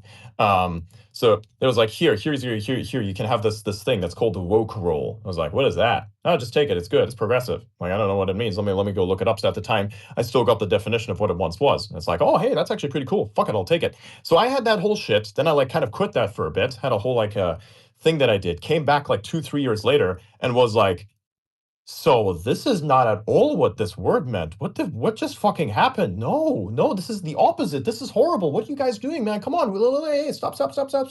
Like, let's take this fucking knife out of that guy's back. Why is that even there? That would ended up happening, right? So it's just a principles problem, if anything. Same thing with science, No longer did we think about first principles. We thought about fake religions, and we said believe the science. There's no such fucking thing as belief. There's quantifying and understanding, and there's method. There is no belief. Belief is reserved for the spiritual. Belief is reserved for the divine, not for some fucking statistical conclusion that doesn't exist. That's fake. That's blasphemous, if anything. It's blasphemous to every fucking religion, even the ones that seek to destroy this world. Isn't that insane? Like, that's crazy, isn't it? When you have like literally a religion that's designed to destroy the fucking earth, and that shit is less blasphemous than the fucking like science suppository. Like it's crazy to me. It's insane. And I think I actually poured these coffee grounds in the wrong direction, and they kind of like fell off the garbage, and there was like a whole bunch of like black grounds on my ground. Black grounds on the ground. That's funny. That rhymes nicely. I also got to make myself some steak. It's really good right now. It's like it's already acclimatized to room temperature, so I'm gonna like take it out of its packet, put some grooves into it, put some seasoning on it, rub that in, flip it over, do the same on the other side, take that, put it in the pan, fry it off for like 1 to 2 minutes, and then it's finished, and we're gonna eat it. So yeah. Also later we might do some Path of Exile streaming, and or like maybe Halo Infinite, depending on whether or not our guys are ready to play a campaign. Yeah, is that a gecko? Yeah, that is a gecko actually. Boop. That is a gone gecko. Oh boy. Hearing like Laura Cat's microphone is on. I unmuted briefly just to say that the worst part about not being where you are is that I don't get to eat that delicious steak. It was some of the best steak I've ever had in my life. Yeah, me and Laura Cat, we had a bit of a crossover. It was the first time I ever had anyone over at where I live. And yeah, I cooked him a whole bunch of steak, and he really enjoyed it. We had a lot of fun, man. Like it was great. We should do that again sometime. Yeah, that was a wonderful whirlwind trip. Would be nice to spend some more time someday. Yeah, 100%. It's always open. Better time now than any other, honestly. Meat from untouched places is some of the best meat. Oh no, it's not from an untouched place. The meat that we have over here comes from fucking Australia. There's nothing made locally. This is it's an import. I hate Australian beef so much. Hey, that shit's good, okay? It is good. No, it is good, man. No, by comparison to other stuff that I have had around, it's actually pretty good. New Zealand meat is also pretty good. They both got things. New Zealand's better. New Zealand is way better. I just don't like Australia. It just tastes too. Which beef specifically are you referring to? Because I feel like you're just doing the Wagyu thing. Them. No, all of them. All of them. Like it's just like that you can taste the grass kind of, right? That they like their diet kind of changes it. You can taste like the grass that they ate. Kind of, you can taste the differences between what type of grass. So even the grass-fed cows, no matter where they eat, you can taste kind of the Australian one. You can taste the New Zealand one. You can taste the one from Japan. You can taste the one from fucking Argentina or US, right? And it's like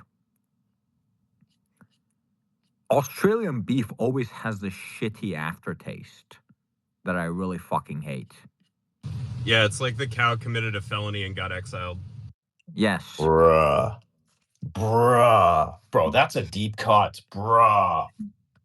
Oh, penal colony reference. Why not? Damn. Look, it's just Australian, out of all the beef I've eaten, out of all the grass-fed beef I've eaten, and I've eaten them from a lot of countries, Australian is probably the worst one. I don't know, man. I've eaten worse. It's good for me. Yeah. Look, it tastes good. It's acceptable. Australia's really big. It probably depends on what region. Yes. Also. Yeah. The stuff that gets exported to the US is whatever mass gets- produced, so that's definitely gonna suck. Well, I mean, I get like grass-fed, so I don't know, like. Grass-fed or grass-finished? And what Both. kind of grass specifically are we talking about? Are we talking outside grass or grass taken from the outside, compressed Well, I in mean, tiny little I've pills eat- and fed to the things? I mean, I got this Australian beef. It's fucking. I got this Australian beef from this company that they were fed. They didn't vaccinate the cows. They didn't like give them any drugs. They had space to walk or do whatever they wanted, and they ate grass, and they weren't fed any corn and nothing of the sort. And it still tastes like shit. It's the drugs that make them tasty. No, because like when you get Damn, them, bro. you get them when you get them from like other countries. They don't have that taste. I don't know. It's the same with drinks. The drinks with the drugs taste the tastiest. Man.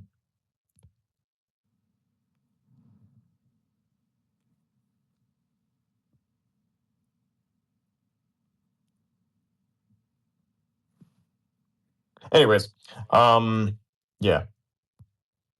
Australian beef works. By You the can way, shit on it Adrian, as much as we look at what I sent. Look at what I sent.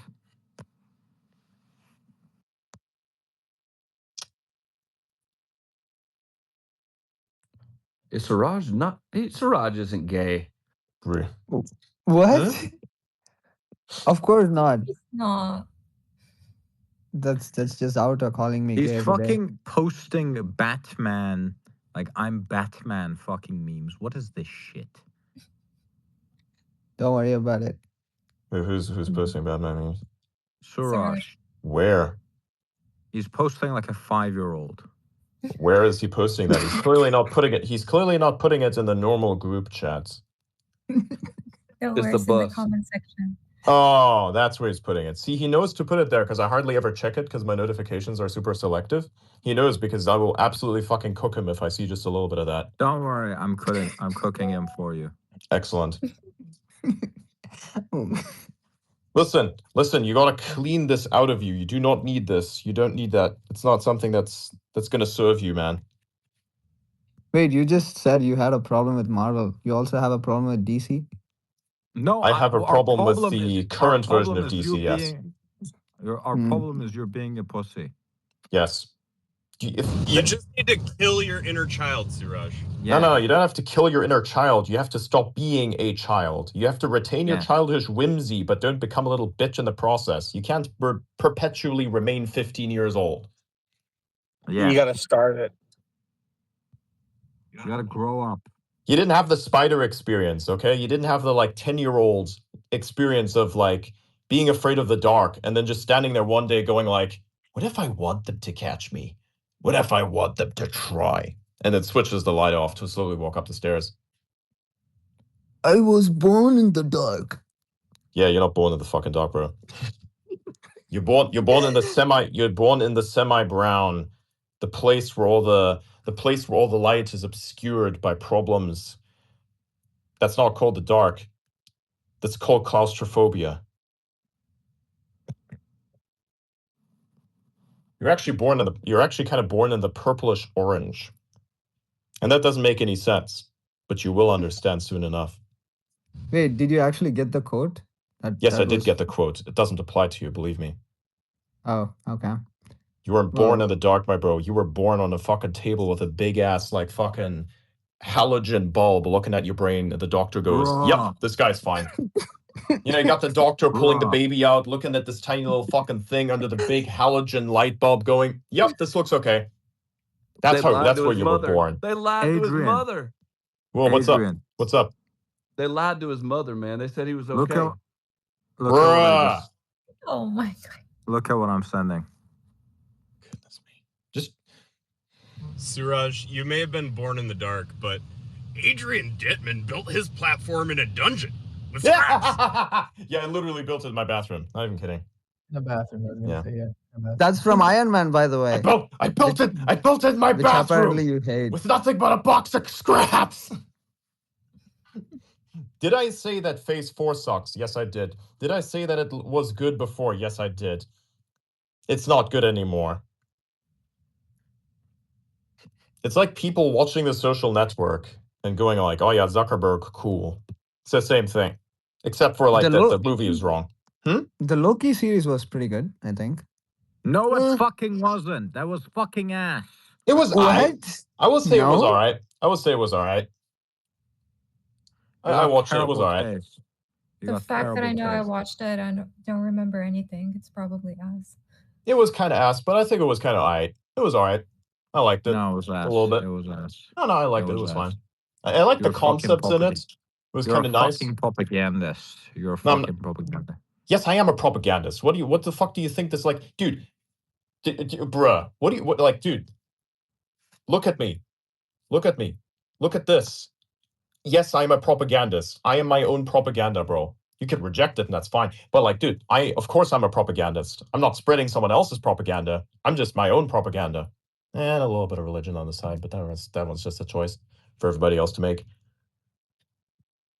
And bro calls me a propagandist. I'm like, yeah, that's right. I don't spread any I don't spread propaganda that is funded. I just spread memes for funnies. That's really it. It's just for the love of the game. That's really it. Smooth-brained propagandist. Pretty much. Like we talk about steak and then people eat more steak. We talk about creatine. They understand how muscles work. Surely it is propaganda. It is just voluntary propaganda. We don't tell you to eat more steak necessarily, although there will be times where we do recommend it, at least if you have a certain type of body, but checking yourself out first, of course, before you go ahead and do that. But yeah, it's all just natural. We don't force this on anyone. You don't have to accept this.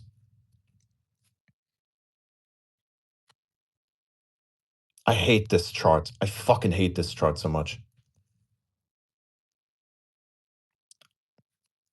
I hate the chart that just like Auto just sent me.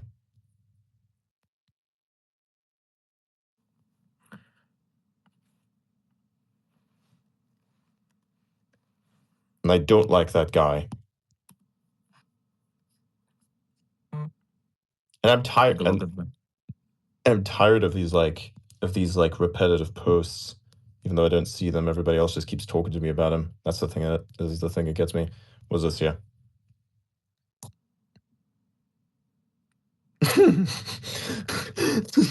The last line, CSS is fundamentally insane and impossible to master. He's right. He's right. He's right. That's hilarious. It's such a fucking mess. Dude. It's the web is like the biggest pile of horse shit on earth. It's like it's what happens when like there's no standardization of anything and everyone's just doing whatever the fuck they want. And then the browser's just gotta fucking figure out what to do with all this horse shit. We can't do whatever the fuck we want. It's too easy to develop for the web, so every retard develops it in the most retarded way possible. Interesting. And then the web browser's gotta fucking deal with all that shit. Which is why it's about as difficult to make a fucking web browser as it is to make a fucking operating system. Yeah.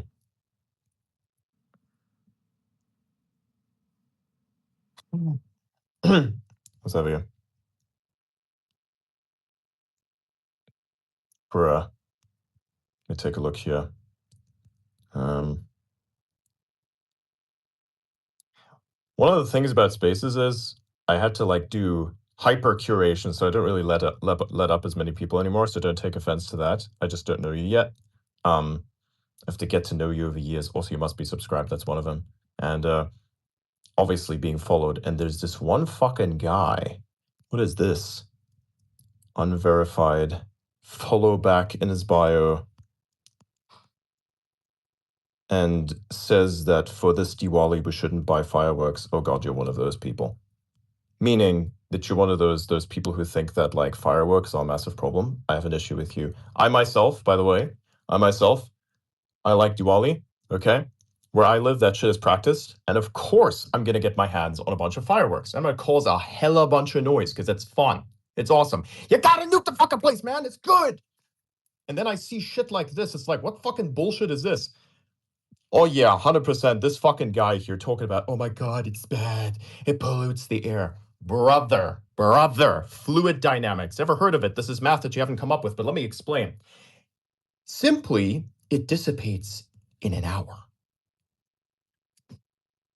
That's it. That's my comeback. That's my comeback to that. Did you see the Mexican fireworks? I think I sent them to you once. The big ass one. Which one? The one that flows up with a balloon? Like, No, the one that was shaped like a devil.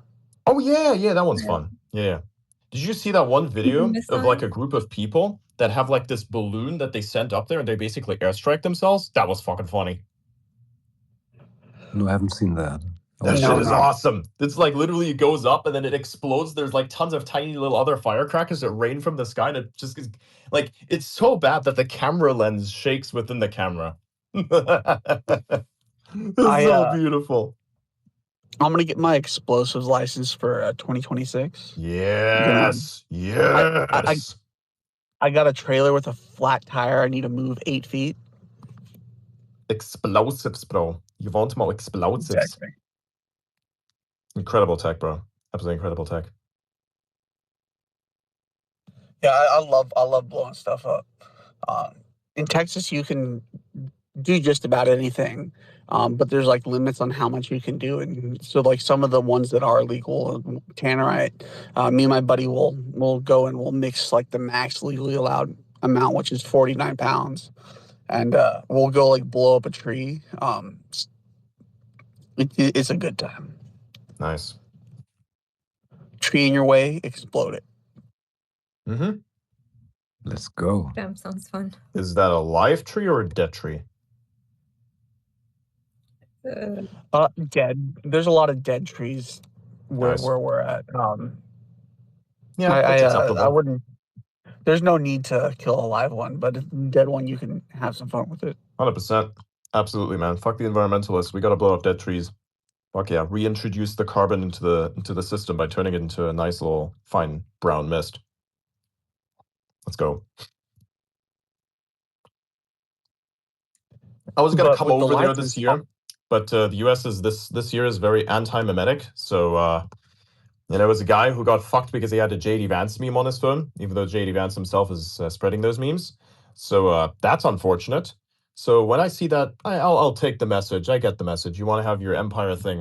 I respect this. I'm not gonna fuck with that. So I'm just gonna like know my place and stay away. I'm not gonna come to the U.S. this year, or even years to come, unless of course the Supreme Court brings back the much essential, like this like, you gotta have due process. If things are being done without due process, it's a very dangerous time. And look, I get it, man. Maybe there are ways you can deal with some people who are problematic faster, but at this point, people who are literally doing no wrong are getting fucked for no legitimate reason whatsoever. So I take the message. I get the message. I'm just gonna stay away, man. And I don't care. I'm not gonna do shit. So yeah, unfortunately this year, I wanted to come to JP and, help, kind of like be there when he blows up trees. I was really looking forward to that, but oh well. Change, the worst thing that came out of this politics is not the stocks being decimated, but the fact that I was robbed of exploding trees. I'm very deeply troubled by this. When I get the license, though, like I'll probably renew it in 2029. Mm-hmm. You're welcome then. But the cool thing about the license is fireballs, because all the explosives that are legal without licenses don't have a big fire with them. Interesting. So that's what So basically, you're trying to get permission to make mushroom clouds, is what you're trying to tell me here. Very dangerous time. And look, I get it, man. Maybe there are ways you can deal with some people who are problematic faster, but at this point, people who are literally doing no wrong are getting fucked for no legitimate reason whatsoever. So I take the message. I get the message. I'm just gonna stay away, man. And I don't care. I'm not gonna do shit. So yeah, unfortunately this year, I wanted to come to JP and help kind of like be there when he blows up trees. I was really looking forward to that, but oh well. Change, the worst thing that came out of this politics is not the stocks being decimated, but the fact that I was robbed of exploding trees. I'm very deeply troubled by this. When I get the license, though, like I'll probably renew it in 2029. Mhm. You're welcome then. But Excellent, the man. cool thing about the license is fireballs, because all the explosives that are legal without licenses don't have a big fire with them. Interesting. So that's what I'm. So basically, you're trying to get permission to make mushroom clouds, is what you're trying to tell me here.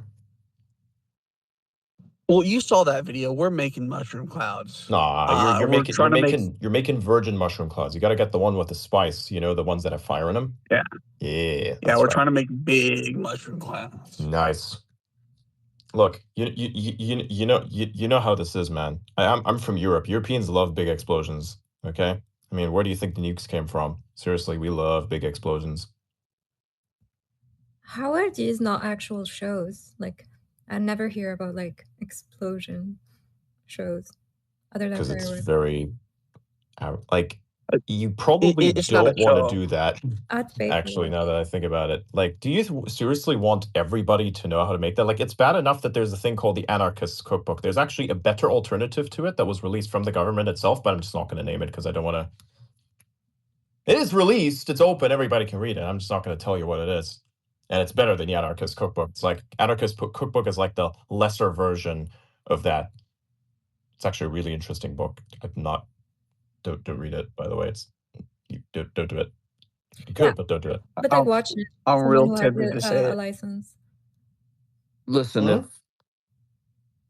I said watching someone who has a license. I didn't say like making explosions myself, but how is that? All right, so today we're going to mix this powder with that powder, and we're going to take that, put it inside a tree, and make it go bust. Okay? Yeah.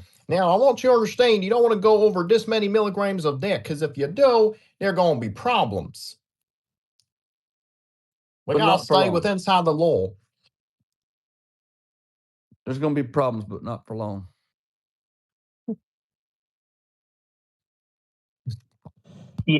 Yeah, like it's not something you can go and like pay someone to go out and do. Like it's kind of something you have to like know someone who's doing it themselves.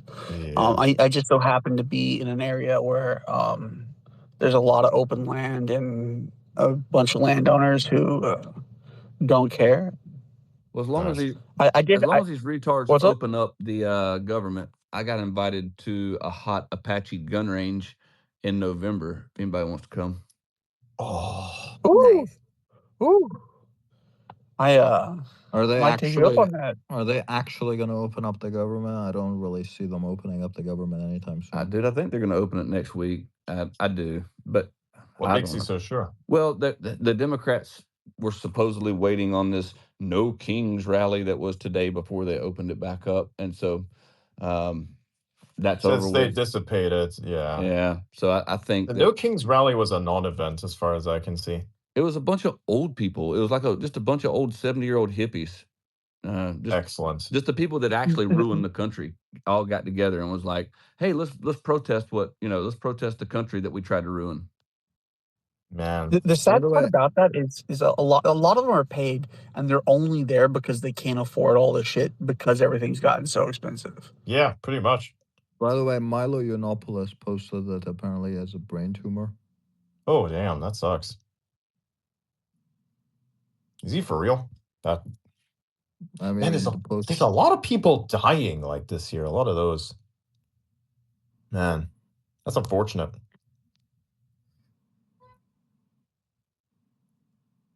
Yeah.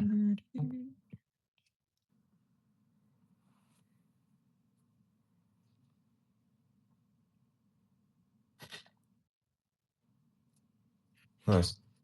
Is it turbo cancers? Did you get Look, vaccinated? I'm gonna be honest with you guys. The fucking vaccine shit is getting ridiculous. What do you mean? Like, it's like someone dying for any reason, and automatically everyone's like, was it a COVID vaccine? Like some guy dies because his car crashed. And I go down into the fucking comments, and the top comment is like, was he vaxxed though? Like, Yeah, well, look, here's people the thing. used Here's to the thing. die. Here's the People thing. used to die before COVID. You guys realize that, right? Yes, but here's the thing. I think it's a little bit over the top, but personally, I don't think it's over the top enough. This needs to be so annoying and so ever present that it's never going to be forgotten. That's my thing. They're like, I don't think it's ridiculous at all, actually. Maybe you didn't get fucked enough by wherever you were at the time, but for me personally, I love the fact that this annoys people. I want this to be rubbed into everyone's faces permanently. Because the shit that they pulled over here, they turned this fucking country over here into a borderline militarized dictatorship. They fucked everything. They set everything back fucking 10 years. They destroyed local businesses. They fucking killed people. They violated their bullshit illegal constitution that very dictator put into place in fucking 2013. And they violated the Geneva Accords. They violated everything. Basic fucking human rights. So no, I don't think it's ridiculous. It needs to get worse. I want it to be more. When everybody dies, and when anybody dies, even a fucking dude in his 90s, I want somebody to ask that question. I want it to be so deeply ingrained in everyone's brain that shit will never, ever happen again. So no, I don't see it as ridiculous. You live in America, you don't know. Personally, it's like it couldn't be worse. It was nowhere close. Nowhere close as bad. So for me, it's a personal issue. I want it to get way worse. This is not enough. It's not enough. I want more people to be annoyed. Not even close. It needs to be a never forget situation. Yeah. Anybody If dies for we any don't reason at learn all. anything First out of question, all that- vaccination. Was he vaxxed though? I don't give a fuck. What if they just normally died? Okay, cool, good. Or not good, because somebody died, obviously. I don't give a fuck. Does it annoy you? Good. It should annoy everybody harder. Man, I know so many people that lost their jobs because they had to make a decision between feeding their family and taking that stupid vax, man. Yeah. My fucking colleagues all were forcibly vaccinated. And then I had to see them in their bunk beds, sweating their asses off with their fucking fever and their eyes red as shit because of this. Like, I'm not coming back from that. That's done. That's done. That's not going away. That's never getting forgotten. And I'll make sure it doesn't get forgotten. So it needs to get more ridiculous. Maybe you weren't as affected by this, but over here things were absolute ass, and I will never forgive this shit. I was work from home at the time, and I ended up quitting my job because they were trying to make me get a vaccine, even though I was in a completely different state and not in the office. Thing is, it wasn't even required by law. That's the best part. Thing, it wasn't even necessarily required by law. The company just like, oh, hey, you have to do it. That was the thing. Over here, every single fucking company had to do it because it was mandated by fucking law that you could not take a contract unless you were vaccinated. The companies didn't even have control over this. In the US, it was different. They could have chosen not to, or they could have just it was a state issue anyways. Over here, it was everywhere and everybody. Or you could quit and go back to the land to farm root vegetables. But not everybody had that. And you know what's interesting? They made the target group here specifically a very special type of worker because they knew that only those people didn't have an escape. They didn't even target the people who could quit their jobs and go elsewhere. They targeted the people that didn't have a choice. It was deliberate. That was their target population. They had this phrasing, target population. I was the target population. Everybody here was the target population. Anyone with a contract was a target population. So no, shit needs to get way worse. Somebody has a stroke, ask if they were vaccinated. Somebody had died in a car accident, ask if they're fucking vaccinated. Somebody got shot, ask if they were fucking vaccinated. I don't give a fuck. It's gonna go way worse, man. Oh, this fatty edge is amazing. That's going in my bowl. It's going to be rendered into fat later. It's going to be so good. I already got a whole bunch of tallow still left, so that's nice. This stuff is going to be amazing. Oh yeah, and turbo cancels are a huge thing as well. Major up. Major.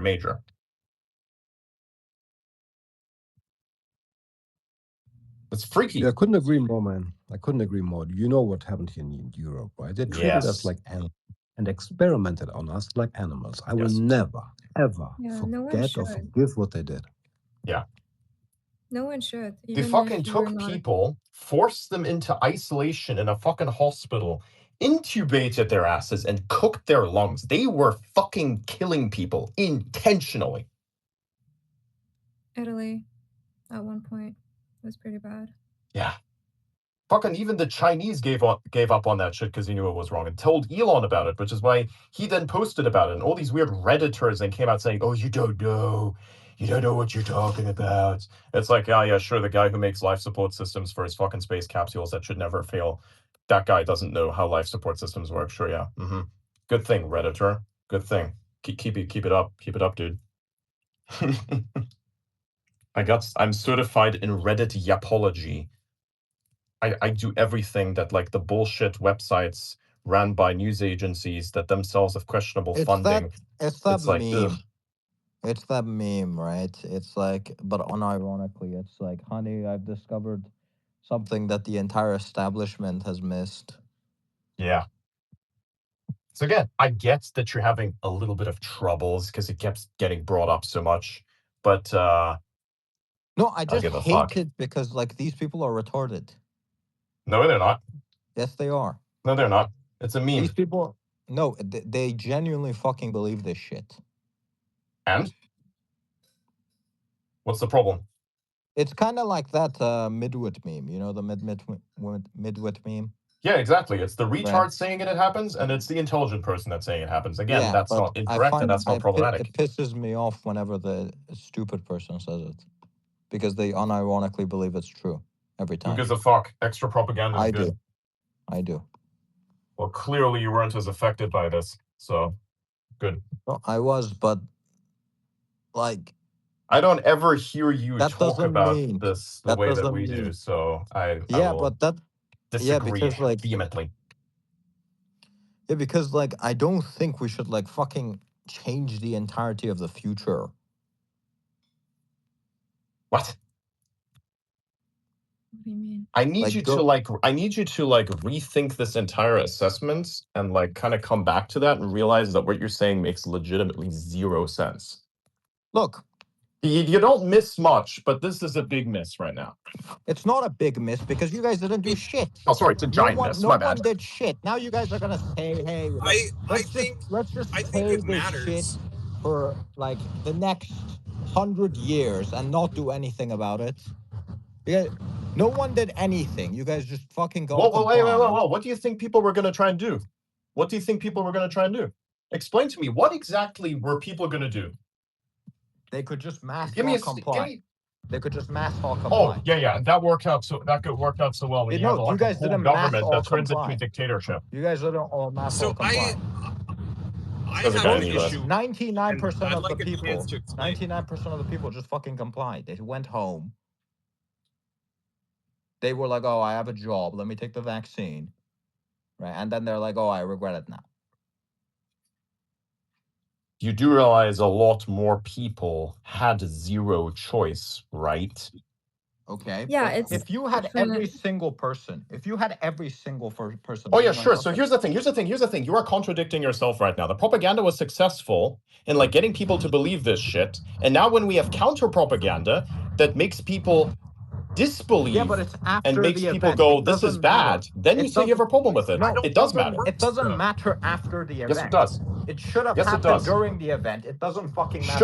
Should have doesn't matter. Should have doesn't matter. Because when I see somebody saying that a car crash or a gunshot was caused by a vaccine, I think, oh, that person's an idiot, and the people who protest vaccines are all like that. Exactly. And it detracts from the legitimate issues that surround it. That's my fucking... And we won't be able to have serious arguments in the future about the legitimacy of a vaccine mandate, because when people oppose it, they're going to say, oh, you're one of those retards who thinks every car crash and gunshot is caused by a vaccine. That's my point. That happens with a lot of issues when people jump spin on I it. know so many people that don't fucking believe the shit you guys are saying specifically because of those people. Yeah, that's They're And you're retarded. telling me this is good? it's not. Yeah, so Extra propaganda is good, in my opinion. Even honestly, even on a personal level, sometimes even I was against all of that. Sometimes when I hear a person start like talking about the vaccine, I just like it's already like registering in everybody's mind that it's more. I swear to God, that- every time I see something, right, that's very clearly not at all related to the vaccine, and the top comment is like, the vaccine fucking causes. I'm like losing my mind. Like, things used to happen before the COVID vaccine. It's not like things just stopped happening or never happened before the vaccine, and then suddenly after Nothing the ever vaccine, happens. everything on Earth is now. Oh, I fell on a needle, and my foot is bleeding. The vaccine caused this. What the fuck is wrong? But it did cause increase of heart attacks, increase of strokes, increase of Sure, shingles, we increase can of talk lots of about things. that. That's not the So- point I'm making. The point I'm making is that yes, the vaccine has side effects, whether they were intentional or not intentional, right? They were having negative effects. My problem is that now you go online and some dude dies in a car crash, and the first fucking question is, was he vaccinated? I love that idea. Everybody has PTSD from this communist thing that was shoved down our throats. I love the freedom of that. You're making your argument seem retarded to the average person. So I understand that some people would view that as retarded, but what It's is not actually some people, it's retarded the is most that of the people people. don't think that it was retarded to do that. Okay, but you're dealing with a society. You're living in a society, whether you like it or not. Your bubble of people are not the only people you need to make change. If you're Correct. not dealing with the average person, and if you're actively turning away average person because of some ideological reason, you're not going to win in any situation. You're always going to keep losing. You also have to remember that when COVID happened, they were blaming every single death that happened on COVID. It's not new. Yes, exactly. And no They were one getting paid acted like 30 that was an grand. issue then. They were getting paid 30 Yeah, that's grand the point as per well. death certificate. Yes. I think what Auto Like, there said was about- legitimately people, and I keep telling this fucking case because it's an actual fucking thing that happened. It was a dude who committed suicide with a shotgun. His head was completely clean gone, okay? They fucking tested his ass. They put a fucking COVID-19 test up his ass, and they were like, oh yeah, COVID-19 found, because they overcycled the PCR test. The PCR test is supposed to run for a set number of cycles, and if you overextend, then you're gonna find everything and everything. You can literally go to Mars right now, take a fucking soil sample, shove that shit in the fucking test, and find heroin and cocaine. So we know there has to be a Mars rave. That's right. Aliens are freaks too. You heard it here first. No, of course it's bullshit. I know, right? I know about those. So stories all of about this how- fucking shit happened. They would say, "Oh, here, COVID is found after you overextended the cycles." They're Yeah, like I the know. guy whose body's missing a head. You'd think he died from that. No, he died from COVID, bro. Yeah, I So know, it's the I same know shit. the It's just an story. inversion. I like the propaganda. I fucking love it. It's not an inversion because it's way after what happened. My bro, it's literally a fucking exact It doesn't inversion of the matter. exact It fucking doesn't thing. matter after the event. Way after the thing, everybody knew about it. So This then, is way like- after the thing, This is everybody like else knew about it. They losing also a did the same war. thing. This is like losing the fucking war, and then talking I about could how lose it anyways, actually. and then talking about how you could have won the war, and saying stupid shit and being like, "This is helping." You guys lost the fucking war. The South could have won. No, we're not even yeah. like this is a blatant misinterpretation. It's not about having could have won. There's all like could have's bullshit. Who's making the could have's argument? No one's here making the could have's argument. You're making the could have's argument. I'm saying you guys lost. Everybody could have You guys risen lost. up. You guys Yeah, but they Ideally- didn't because the wrong propaganda was in power. Yeah, but Ideally, now what it people doesn't need help. to be. If Ideally, what anything, it's need- helping you now. It's not helping you now. It's making you lose in any future event. So what's been happening is the way people have been talking about it. Just the word vaccine and COVID are like there's like a word allergy to it right now. Like people actually tune out the moment they hear these words. So it's harder to when you have like all these people just using it in them context and whatever, it's going to be harder to have like some serious discussion about what actually happened, what we can of like the lessons from what happened. Like it's going to be really hard to like there is some things that really need to be discussed, being forced, like the forced vaccination part, the what I don't think people can discuss that because of what Aura is saying. Like all these people are bastardizing Yeah, it to some look, effect. well, what I'm saying is No, Done. what I'm saying is this shit, these like constant questions, right? The reverse propaganda, as you call it, right? It's making even people on your side kind of tune out, right? They're yeah, looking at it, right? They agree with you. And then whenever they hear any new information about the vaccine, they're just like, nope, clearly bullshit. It's yeah. bullshit. It's a little bit also kind of like You don't know, like maybe the fucking COVID vaccine is gonna make your child is not gonna be able to reproduce, right? Your child isn't gonna be able to reproduce. That might be a side effect. You're not gonna know because you only find that after 40 years in the future. But anytime anyone gonna bring it up, now they're gonna be like, "Oh, Mister, did he die in a car crash? That was clearly COVID." exactly. That's what's been happening. So you can't have these discussion. Like for example, right now we need to be discussing how to okay, what happened happened. People got vaccinated. We still gotta like people. Both sides had really strong propaganda. The side that accepted the vaccine had really good propaganda. Like even smart people fell for it. So at this point, we just like need to assess the damage and find solution for the state we are in right now, which is a lot of people have that shit in their bodies, and we need to either do pour more money into studies on the long-term effect and try to like fix it. So we can't have these discussions right now because people keep bringing up the old stuff and the memes and all of that. Also the meme discussing a subject with like memetics, it's something you do when you're on the losing side of it's like an asymmetric way to fight when you're being like censored, when you're in the winning side, you gotta like get serious about the and people got used to this like Here's the meme like discussing these subjects, so it just hurts everything. Here's the thing. I had a good friend who was an orthopedic surgeon. He flew up during COVID and he and I and his wife went to dinner. We're sitting there and he's like, "Hey, you're vaxxed, right?" I'm like, "Heck no, I ain't vaxxed. I ain't taking that stuff." We got into such a huge argument. We are no longer friends.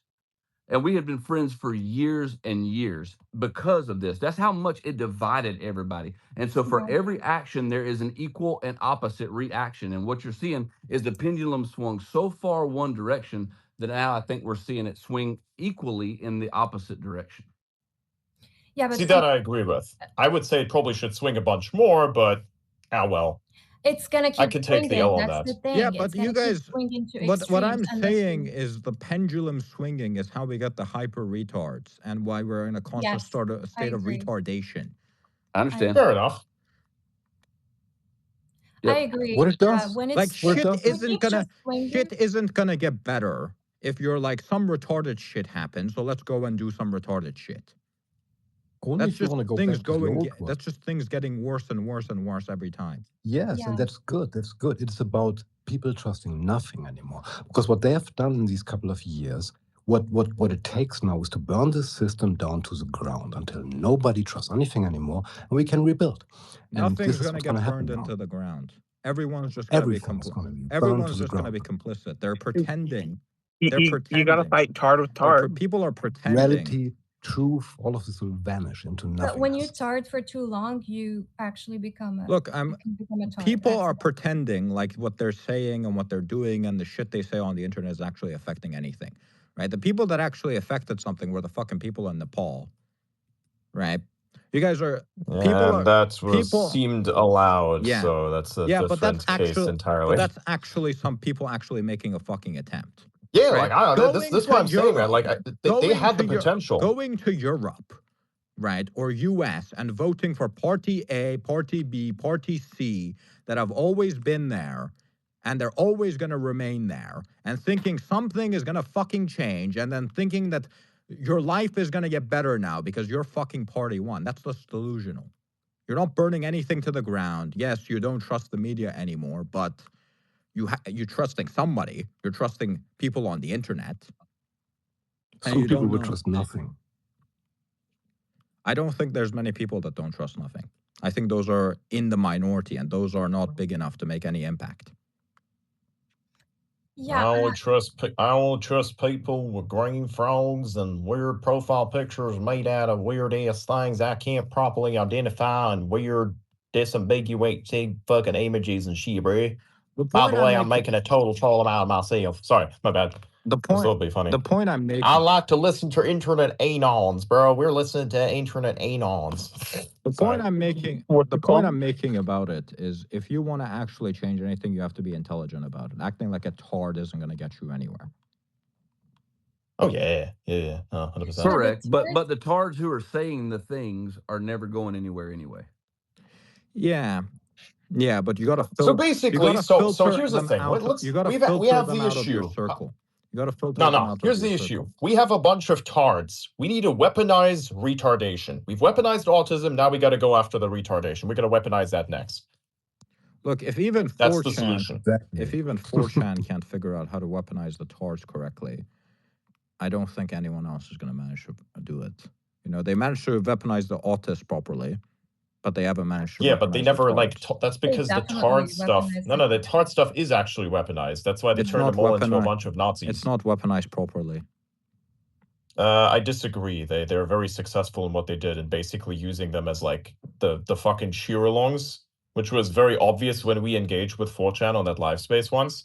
Where like the fucking people were there having an actual discussion, and occasionally somebody else like spouted off some shit we couldn't read out or repeat.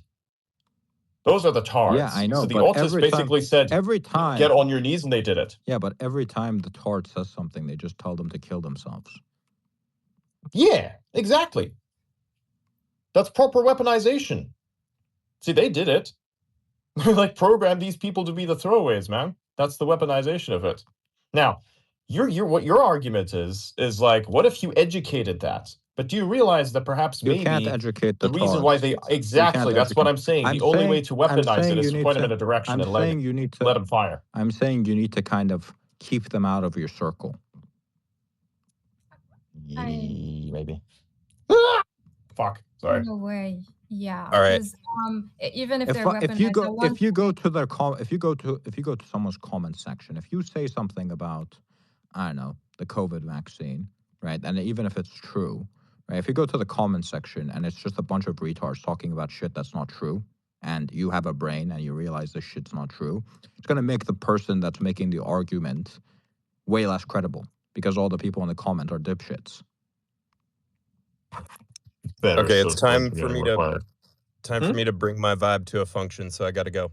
Right. Okay, gotcha. Yeah. See you, buddy. I love the little narrative engineering that we did of like bringing the vibe to a function.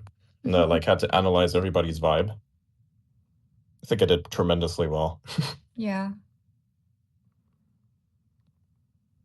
That moment you understand everybody else's vibe is better than they understand their own. I just really hate retards, man.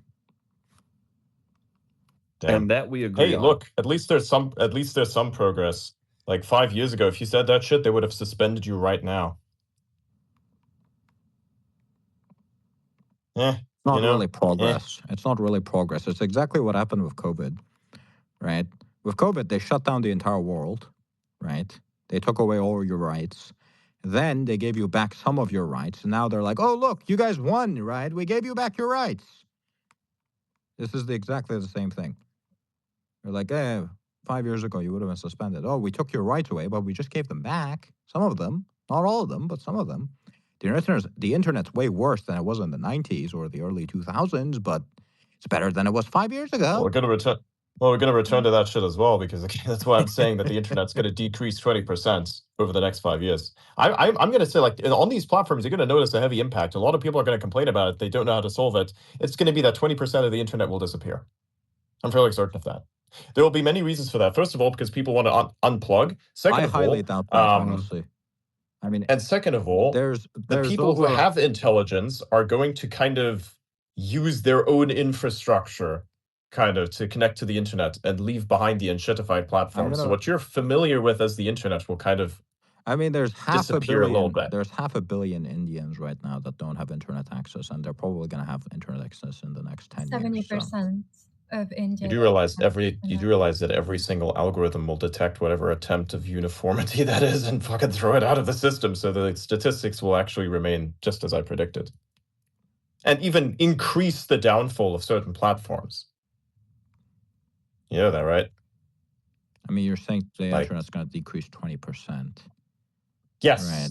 But the presence on these enshittified platforms, any platform actually. And there's going to be like this kind of insiders club, which is very difficult to get into. Mm-hmm. But we're not talking about the because the insiders technology is club. hard. We're not talking about the insiders club. We're talking about the general internet. Wait, Oh, the general internet's just going to be people being fed up of it. this isn't the Insiders Club? No.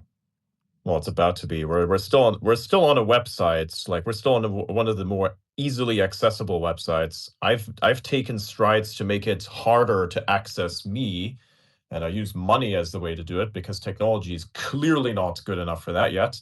So yeah, but the Insiders Club can be like birthed out of that. We will help you. We will help you understand if there's any like money is a great like money is an excellent filter. I fucking love it so much. It's amazing. It's not an excellent filter, but it's the easiest filter, right? It's an excellent filter, I think, because the amount of noise that you reduce is like 90%. Yeah, so but I would consider that excellent over 40% success rate based off of tests. What I'm talking about with it is like you're also leaving out a lot of people that might have something to contribute with the money, right? So it's filtering people out that it shouldn't, right? But in terms of filtering out unnecessary noise, it's the best. Yes. But the downside is you're filtering out a lot of people that might actually have some good things to say. Well, I mean, that's why, like, with the Discord server, we have, like, a general chat, which is easily to access. Like, most of the server, like, 90% of the server is accessible even to people who don't pay a single fucking cent. Like, that's a thing. And then, you know, you can show yourself as a productive person and then maybe be a content creator and you get access that way. But, like, or you could just be the advanced member, which is then how you get access to the voice channel because I need to, like, keep my time protected effectively. And so that's what I do. Mm-hmm. And so I think it's worked out quite well. I will say, like, the highest signal conversations kind of come out of, like, those people who are all advanced members in the Discord server. It's pretty good. Like, they're clearly the best. It's like, it's awesome. It's like the best group of people, really. Like, you're truly exceptional. You kind of see that as well in real life, right? Like, generally, like, a good example of this is like when or the App Store versus the Android store. Like I saw a guy posting that he has an app both on Android and iOS, and the iOS rating is like 4.9, and the Android rating is like a 2.3, right? Because the app isn't free; it's paid, right? Because it's like they're using like some very expensive system, so obviously everyone that's using it needs to pay, right? But they're getting like 2.3 stars because all these Indian people are like fucking downloading the app and they get pissed off that it's paid, right? So they just leave a negative review. Are you trying to tell me that they are a human DDoS attack? No, I'm making a point that money is... They're a human DDoS attack. Maybe, but... The point I was trying to make is the fact that the money is actually keeping out a lot of these dipshits that leave negative reviews because it's paid. Very much so. Very much so. How much of a leech do you have to be like, I deserve everything on the internet for free? Exactly. There's a very specific type of entitlement. I'm like, dude, you clearly don't have a frame of reference for value. That is why you believe everything should be for free, because you don't see the value in the things that exist. So you make it everybody else's problem. This person says, like, well, spicy spaces, give OnlyFans a run for the money. I vote Outa starts one. I will be the first follower. What the fuck? Wow. See, I'm considering something. I'm gonna start an OnlyFans page, and all I'm gonna post about is fans Yes, and electric yes. motors that run them. If you're really good, Like that's what's if you're really good, I'll promote you to an air conditioner. exactly. I'm starting an OnlyFans where I'm gonna dress up like people's dads and tell them how to fix things around their house and start a fire and shit. Tell them I'm proud. What's that YouTube It's channel? actually not that bad, to be honest. Holy fuck. There's actually a YouTube channel that kind of does that. How to fix stuff, or it's like this guy that didn't have a dad, right? It's this guy that didn't have a dad, and so he does like YouTube videos about things that like your dad should have taught you, and it's like all these people that don't have dads, or like their dad didn't teach them anything. They go into the comment section and they're like, "Thank you for like filling the role of my dad." And he has like, I think he has like 7 million subscribers or something. It's called Dad, How Do I? Yeah, that's the one. Yes. That's the one. But he doesn't tell people that he's proud of them, and that's where my niche is. I'm gonna change one thing, and that one thing changes everything.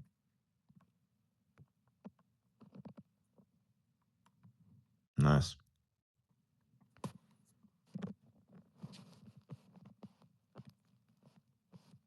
Let's see how many. Yeah, I'm just gonna do more meme voiceovers, like Yeah, good memes. He has 5.4 million subscribers.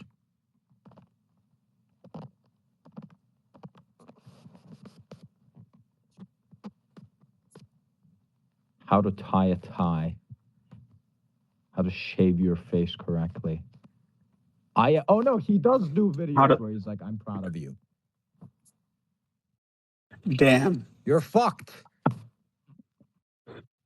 Does he do videos where he eats an entire rotisserie chicken in his car with his hands? What?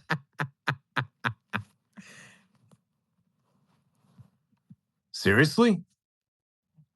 Damn. It's been done before. Interesting. No, I made a meme about that a couple days ago, and I think it's fucking hilarious. So I keep making memes about it. Yo, Preston, what's up, man? What's up, man? How are you?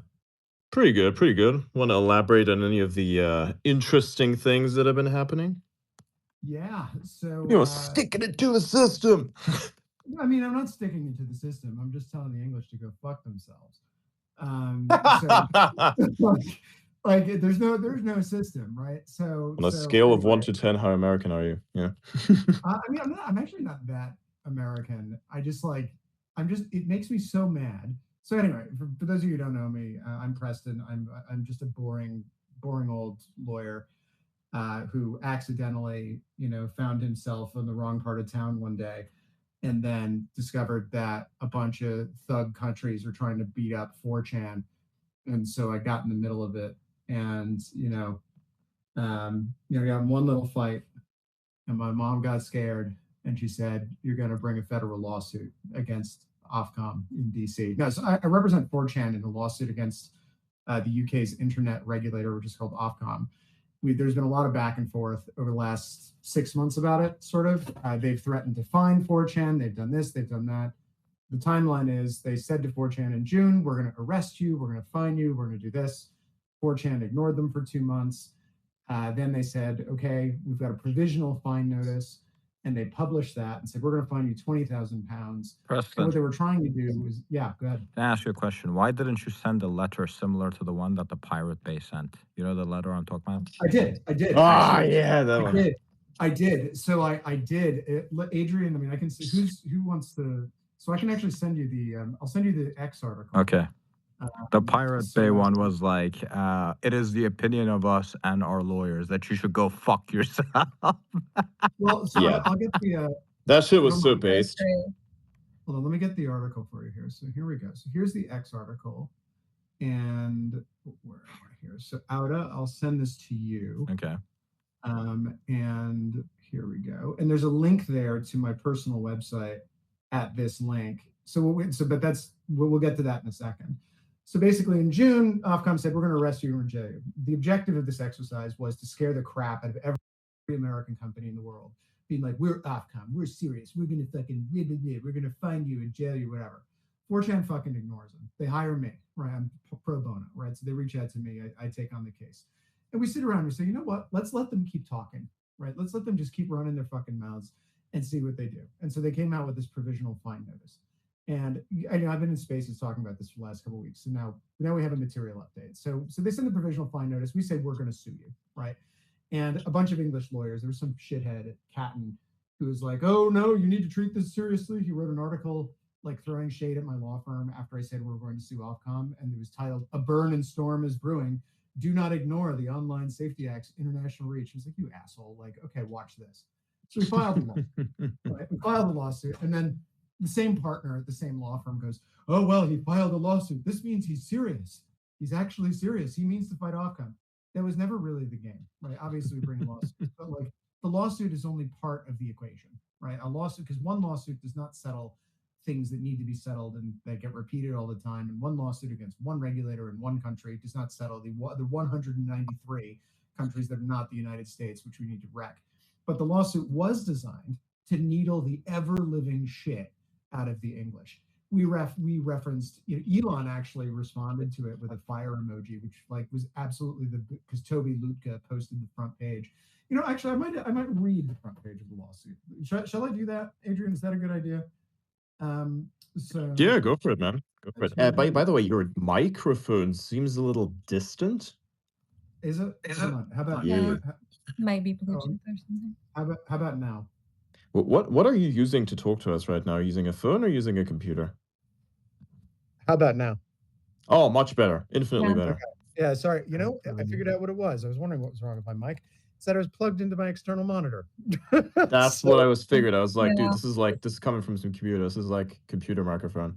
All right. So excellent. So okay, here we are. I'm back. So I'll read you the first page of the lawsuit. So Toby Lutka. Actually, I can just pull up. I have the complaint right here. So just complaint. 1 second. Here we go. So the first page of the lawsuit reads as follows: plaintiffs. So it was 4chan and Kiwi Farms were the with plaintiffs.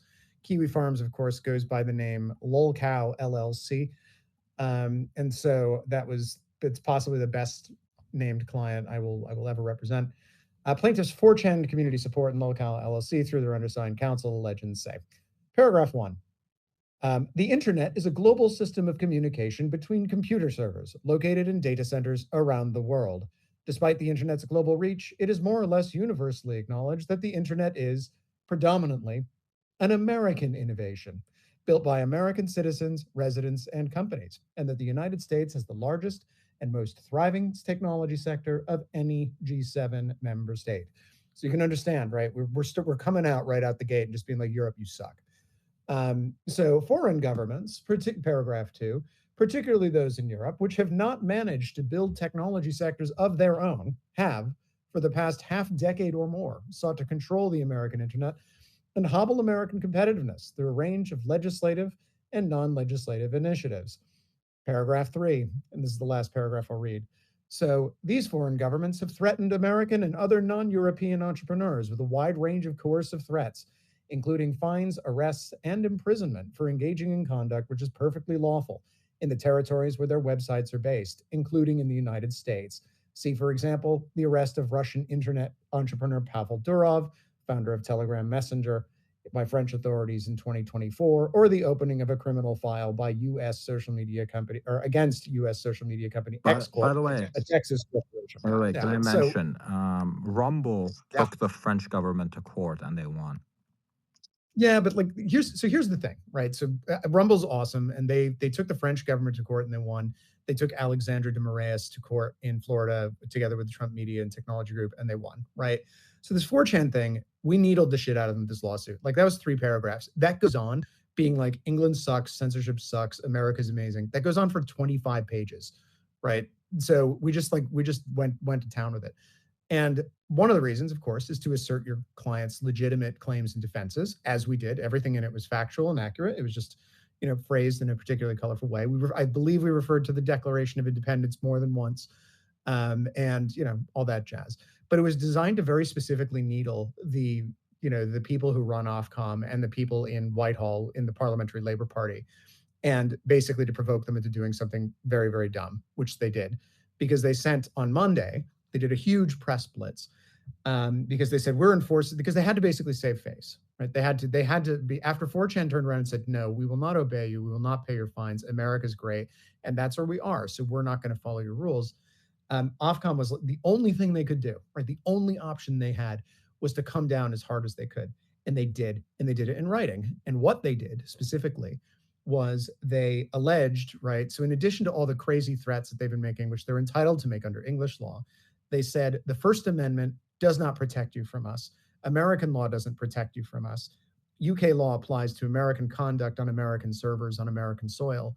And, right, in addition to that, we're going to plead sovereign immunity if you sue us. So basically, as an American, you aren't entitled to the protection of American law. You aren't entitled, you have no civil rights. You have no constitutional rights. Your law is completely irrelevant for you, considering you live in the United States. But the second you drag us to the United States, we're going to start having conversations about American law. And so because we're going to invoke sovereign immunity, which exists under the U.S. Sovereign Immunities Act or various other jurisdictional defenses, which of course they are perfectly entitled to do. But the purpose of this, right, was to illustrate to guys like, I've been trying to get the attention of the U.S. federal government on this issue for 10 months without success, right? Nobody will fucking listen. They do not understand the nature of the problem, the severity of the problem, or how to fix it, because they're just they're doing it for hearings, they're doing it for likes, they're doing it for whatever else. And what we did is we got that particular admission from Ofcom that they want to destroy the First Amendment and or just don't have any respect for it. We got it in writing. And then on Thursday night, 11 p.m., I did an interview with Mike Schellenberger earlier in the week, did an interview with Mark Sidwell in London earlier in the week, and we broke cover. And we said, okay, here's the deal. Ofcom was triumphing, running around triumphantly, trumpeting their victory over 4chan by issuing this fine notice. But the purpose, right, that we were up to was to draw them out. And I said this on Spaces word for word 3 weeks ago. I didn't say exactly what we were looking to do. I said, but the purpose of this is to flush the other side out. You make them show up. Well, they showed up. And when they showed up, they made the mistake of telling the entire world what they actually think, which is that the First Amendment is an irrelevancy. And in my opinion, that is sufficiently politically damaging of an admission for the United Kingdom to make, particularly when Keir Starmer said that he wasn't going to target Americans with censorship laws, that we published every document that Ofcom has sent 4chan, including all of the correspondence. So Ofcom sent my client a 40-page letter the other day. That was their fine notice. It was 40 pages in long. There was 40 pages in length. There was an associated email. And if you click through, you can see all of the documentation there. It had also attachments that were 2 or 3 attachments, which are 30 pages in length. So Ofcom sent, basically, 110 pages of correspondence. And I responded as follows. This is the 100% complete response that I replied to Ofcom with. I've sent them exactly 2 emails on this matter, and this is the second. Sirs, thank you for the several dozen pages of, in America, legally void correspondence. It will make excellent bedding for my pet hamster. My client reserves all rights. And that's it, because if someone's not listening to you, you don't talk to them, right? You don't argue with them. If they're not going to take this seriously, we're not going to treat them seriously either. And so where we are is that I released the Ofcom files last night. I'm hoping to get eyeballs on it. I pinged it to Snowden, hoped he'd retweet it. But essentially, it's an outrageous. If you've ever got any experience running an internet company and you look at the shit that they're going through, the confidentiality undertakings, right? They say, well, you need to provide us with all of your information about how your company runs, all of your internal documents, information about your qualifying worldwide revenue. If the information is confidential, you have to you can label it confidential, but we're not obliged to keep it confidential, and we can share it with other regulators and other people. And oh, by the way, you don't benefit from the GDPR either. And it's 200 pages of just the most outrageous, right? Outrageous demands for where 4chan is currently running its business in the United States as a small company, right? There's no paperwork that it needs to file anywhere for its business.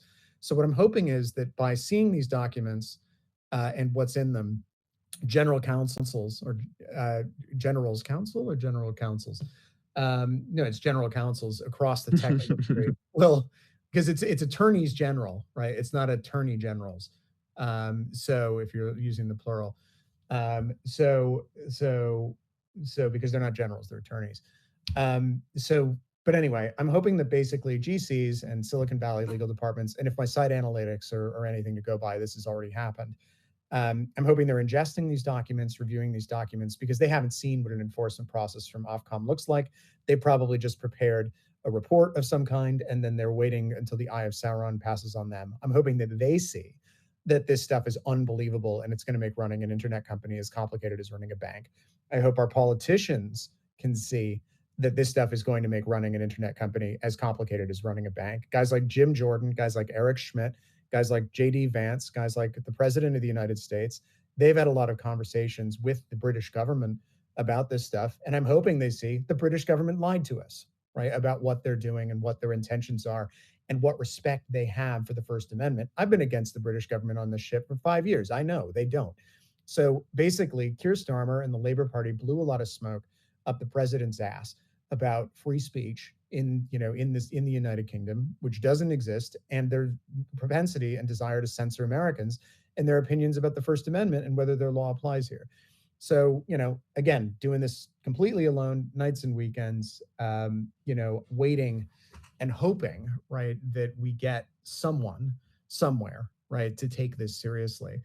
And doing my best on my own with Ron Coleman, my co-counsel, to try to, wage a media war basically with my laptop and, my laptop and my dog. Like that's all I have.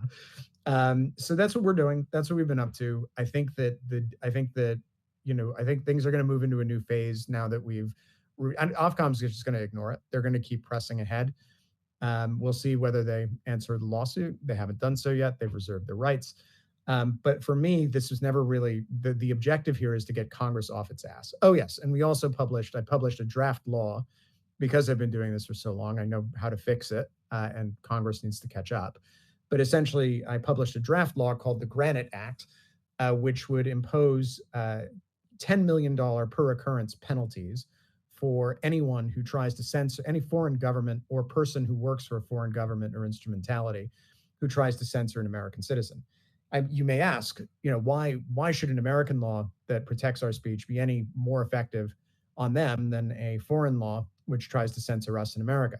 The answer to that is that foreign countries, most of them, except for basically China and Russia and Iran, cannot survive without access to the US banking system, which means that they hold significant quantities of assets at New York banks in order to support their currencies, and specifically dollar exchange. The United Kingdom, for example, has $47 billion of assets held in North American banks. And so if you pass a law which says that if you censor an American, it's a $10 million per occurrence penalty, and oh, by the way, you waive your sovereign immunity when you do, those countries aren't judgment proof here, right? We have assets in our banks that can be frozen and apportioned and handed out to American citizens. Whereas the reverse is not necessarily true. We don't have huge numbers of American assets in British banks and things like that. So, and America isn't running around trying to censor Britons, right? They're running around trying to censor us with official power. And and it looks really bad that a country is using sovereign power to bully a tiny company, right? And then the minute the company says, "Hey, America, we need help. Could our courts help?" They turn around and say, "Oh yeah, we're going to use sovereign immunity. Fuck you." So yeah, so we've now basically exposed the entire record in this matter for the public to see. It is being reviewed. It is being published. We could use retweets. So I don't know if the article's posted at the top of the conversation here, but if anyone feels like retweeting it, that'd be great. But if not, that's also great. Yeah, so that's where we are. Still fighting, still largely alone, still begging the federal government to get involved. They're still not calling me back. And yeah, that's the situation. When Wow. you say more eyeballs on it, is it more? Are we talking like companies or Humans, Americans, the ordinary people? Ordinary people Yeah. need to know that the United Kingdom thinks that the First Amendment is shit, and it needs to be a story. So we've got it in a couple of niche outlets so far. But you never know what the tipping point is going to be that's going to get the federal government involved. I also sent the documentation to a number of the leading. I sent it to the Foundation for Individual Rights and Expression, FIRE. I sent it to NetChoice as well. They're the big coalition of U.S. tech companies, because I wanted to show. I want like, I'm not a huge fan of like Brian Chesky and Airbnb or whatever else, or Uber or whoever else is a member of that consortium, right? I don't know anything about their businesses. They haven't really said a whole lot about free speech, but like from a regulatory perspective, this shit is a nightmare. And to the extent that we can, and it's a nightmare from a regulatory perspective, but ultimately it's regulation which pertains to the exercise of a core right in the United States. So regardless of whether you think free speech, is a big important issue or not, I think for large corporations, now's the time. If they want to stop this, we have a piece of correspondence that was sent by Ofcom, which says we don't believe the First Amendment exists, and fine. We should stop it for that reason alone. But if not for that reason, then we should stop it because it's going to be a massive regulatory imposition on your business. Yeah. And you can pick up the flag of free speech and wave that. That's a vote winner, right? Any day of the week, you run around and say free speech, and there will be a related collateral benefit that it'll also reduce the amount of regulatory overhead on your business. So yeah, I think we have I think we now have the documentary record where we can present to Congress. Listen, this is every bit as bad as the worst warnings, right, have described it. They can read the correspondence. I mean, the first letter from June 16th, if you look at it, there's a gray box. It says, so the first, dear sir, madam, this is a legal notice requiring information under Section 100 of the Online Safety Act. Then in a gray box, you should read this request in full. If you do not comply with this request, you may receive a significant financial penalty and or be committing a criminal offense. Given the seriousness of the potential consequences, you may want to seek your own independent legal advice. I mean, this is an email. This is a letter. It's of no binding force in the United States. It's not accompanied by or authorized by a judicial warrant. It requires a company to incriminate itself for constitutionally protected speech and conduct. And in addition to that, the Section 100 notice, right, what Ofcom was asking 4chan for, was a report on how 4chan intended to censor its users, American citizens, and how it intended to censor itself, which is unconstitutional under the First Amendment. So even in the second paragraph of the first material communication between this communications regulator, right? I have an impolite language I'm going to use, but we'll refrain. This communications regulator and my client, the first thing out the bat is, if you exercise your constitutional rights, you're going to jail. So don't think of flying through Heathrow. And like, enough is enough. We have fought so many wars with Europe, war after war after war after war. We have won every single one of them by a very significant margin, right? If you look at the scoreboard at the end of it, America wins. And the fact is, like, we don't have to put up with this shit. Like, I'm tired of it. My clients are tired of it. I think the big tech companies are sitting on the sidelines. I think they're kind of tired of it too.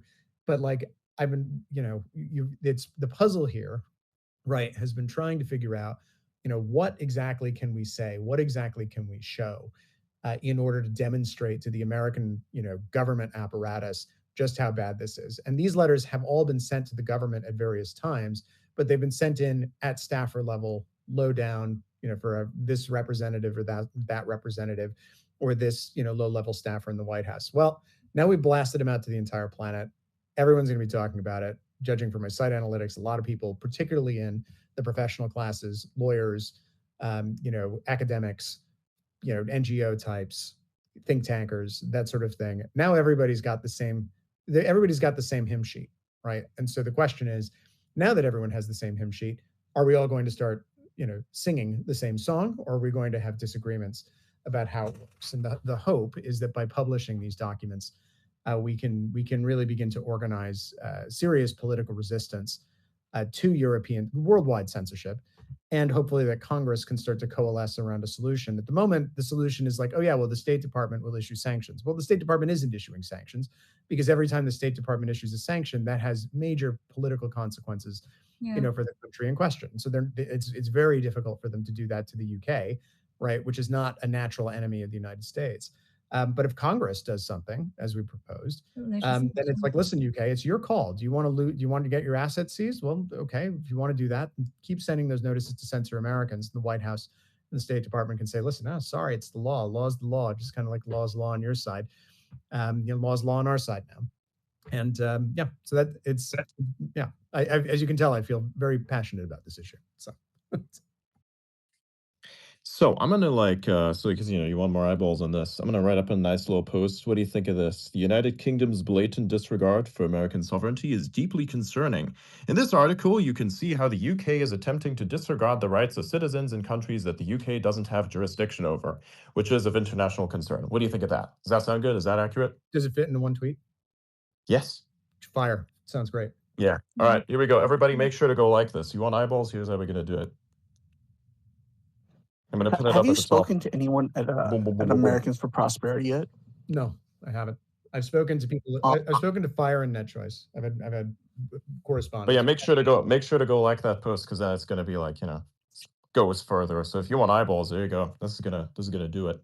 Thank you, Adrian. I really appreciate it.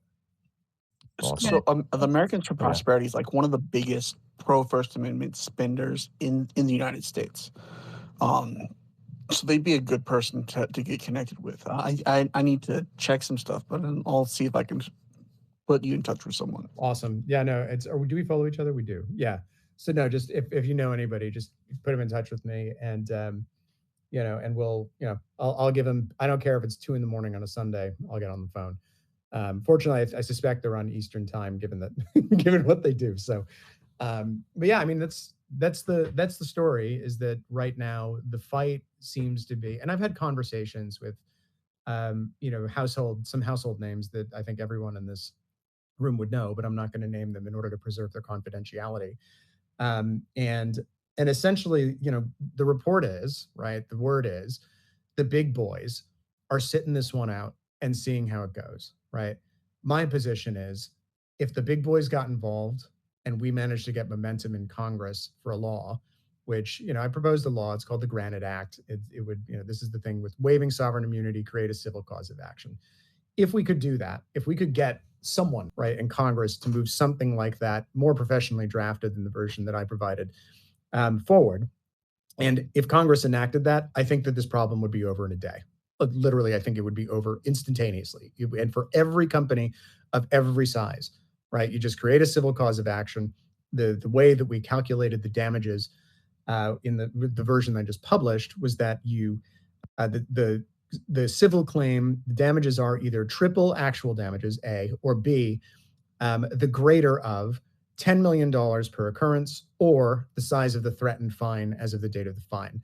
So the Europeans running around, if they went and threatened Google and said, hey, we're going to fine you 10% of your global revenue, or whatever it is, 18 million pounds, whichever is greater, Google could bring a $200 billion federal action in the United States and seize British assets custodied at American banks. So basically what we do is we create a poison pill.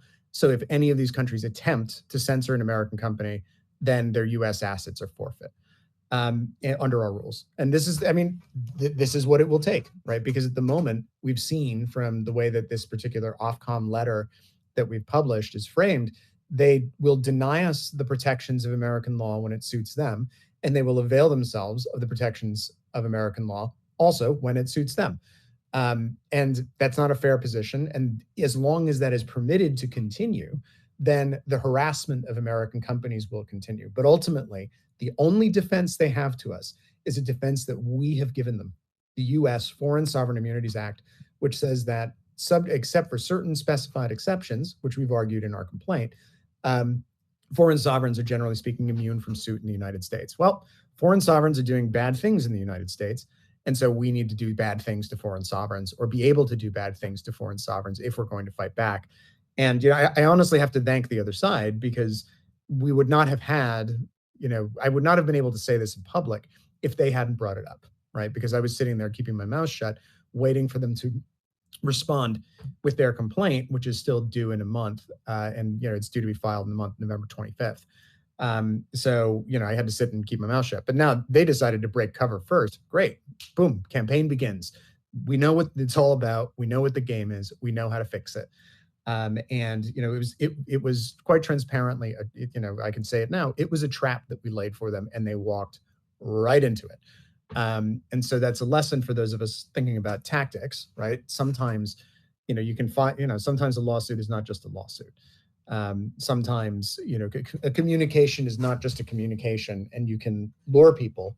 If they're not, I fully admit, I knew they were going to do this because I'm also qualified in England. And so I knew what the legal theory was that informs their decision, which is that they have unlimited power. And if Parliament declares and decrees that the moon needs to be made of cheese, then the moon needs to be made of cheese. It doesn't matter how ridiculous the order is. It doesn't matter whether it's retroactive. There is no constitutional limitation on what their parliament can order. And so they came back and they told us there's no constitutional limitation on what our parliament can order. Okay, well, I agree. That's completely right. But you know what? It's not going to fly very well in DC. So yeah, that was the strategy. It worked. It accomplished what I needed to accomplish. But at this point, there's only so many times I can, write back snarky emails about hamsters and having it be effective. Soon, one day, really, really soon, we need to have more firepower, which means either larger companies need to come in off the sidelines. They need to start talking with their, trade organizations like NetChoice, groups like FIRE.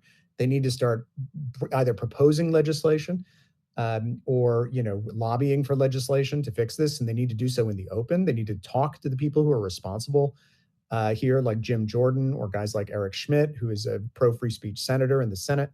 And they need to say, listen, we're fully in support of this. And I don't get the feeling that a lot of those conversations are happening yet, because I think that some of the big boys are afraid that if they do that, they will provoke the ire of Europe. But you don't have to be afraid of Europe. We can beat them here on American soil. We can sit there. We can take unlimited numbers of hits. They can send as many damn letters as they want to us, and there's not a whole lot they can do about it. And we can sit there and just take the hits again and again and again. But ultimately, if that's the situation, what will eventually happen is larger companies with European operations, various other things, they'll whittle it away at it inch by inch by inch. And that's how you get rid of free speech, right? 1 inch at a time, one little concession at a time. But if we can turn around and say, no, we're going to create something and hit back, right? I mean, you also have to kind of pass a law that actually makes those platforms forces them to kind of allow free speech anyway in the US. I mean, a lot of them don't even follow free speech in the US. No, sorry. What a lot of the companies you mean don't follow speech in the U.S. Sorry, I was just checking my DMs. Yeah, free speech. A lot of companies don't follow free speech in the U.S. either. Yeah, right? But Because I think they're like, we're a private company, right? But they're getting government money. Yeah, but here's the thing: like, it's not even about like having a free speech moderation policy, right? What it's about is having the UK government up your ass and basically trying to shake you down every time you've got something posted that they don't like, and charging you a fee in order to access their markets. I mean, we fought these wars and we won these wars, right? Because we wanted to protect the American way of life.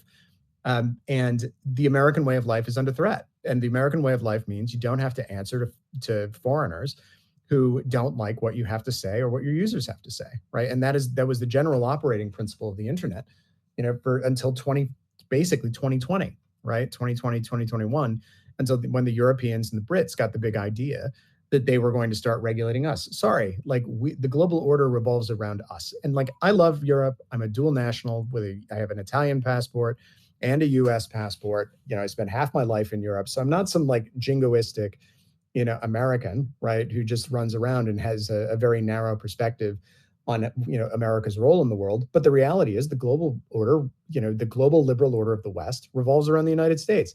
And the most sacred and fundamental rule of the United States is the First Amendment.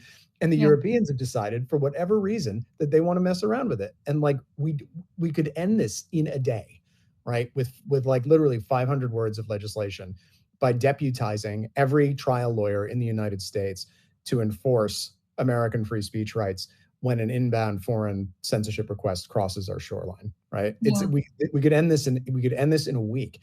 It's just that Congress doesn't know me. I'm just some guy. I'm a solo practitioner in Connecticut who they've never heard of before, and has only been around for the last 60 days. But I'm waiting for something. I think I've taken it almost as far as I can go, outside of the confines of my individual case. And to the extent that I haven't, right, I'm going to take on, if they attempt this strategy, I suspect they'll probably attempt a different strategy next. I think their next strategy will be doing what historically the Europeans have done in competition contexts, which is that they try to extract fines from larger companies by bringing them through the fine process in order to show that they're credible. Because with 4chan, right, they're sending us demands, and we're responding by talking about hamsters, right? Like we're embarrassing them, and that is a very deliberate strategy, right? Basically we are attempting to delegitimize the regime and say, listen, it is not enforceable in the United States, and we are so confident that it's not enforceable that we are not even going to treat the inbound request with the seriousness that at least the Europeans think it deserves. And Brazil wrote actually on Monday, they sent the same day that the UK sent their fine notice, Brazil sent one too. And we responded written entirely in Portuguese. They didn't even bother to translate it. So I simply responded and said, hey, Brazil, thanks so much for this. You may not have noticed, but the papal line of demarcation didn't make landfall in the North Atlantic, so you're going to need to use a treaty for that. Okay, thanks, bye. So like we're not going to treat these inbound notices with any respect. We're going to keep fighting. I think it's pretty good for business. Law firms nice and busy, so which is good. But I on the other hand, like it's not about that, right? This is about winning, and the way that we win now is that we've got the docs out there. We need people to talk about them. We need people to read them. I need tech people to read these documents, tech people who are used to doing business in the United States, to read these documents and make a decision, right, that this is not the way they want to live. And then I need to call them to call their congressman, and I need them to call, if they know the president, if they know JD Vance, whoever it is, right?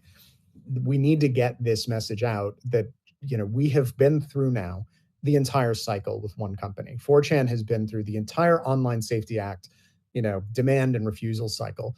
And if you read the documents as an American, it's horrifying. It's absolutely horrifying the way that they're going about it, making demands for confidential information without a warrant, without suspicion that a crime has been committed, threatening to throw people in prison, if they don't answer questions, threatening to throw people in prison if they don't explain their editorial decisions, which are constitutionally protected. I look at it, and honestly, I'm ashamed to be an English qualified lawyer.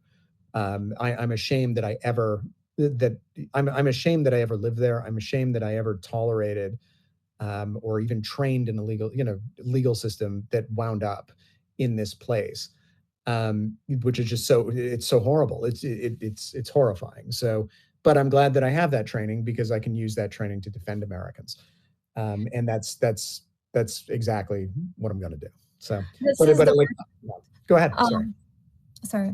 This is the perfect time to actually deal with this problem and bulletproof for the future to avoid things like this happening. Also, like if you're like a First Amendment, this like issue would speak to a huge, like a wide range of people who care about free speech, but also like on a business perspective, if American companies that constitute like a huge part of the American GDP are being attacked like that, or can be attacked like that, it should be like an issue that is. Yeah, I mean, the other thing is AI, right? So like AI is right around the corner. And one thing, I represent Gab as well. And Gab had, they released an AI, they released an AI a while back called Arya. And Arya and their AI system, Gab is, their emphasis is that they're a free speech social network, right? So they allow everything. And I drafted their terms and conditions. I've worked with them for a while.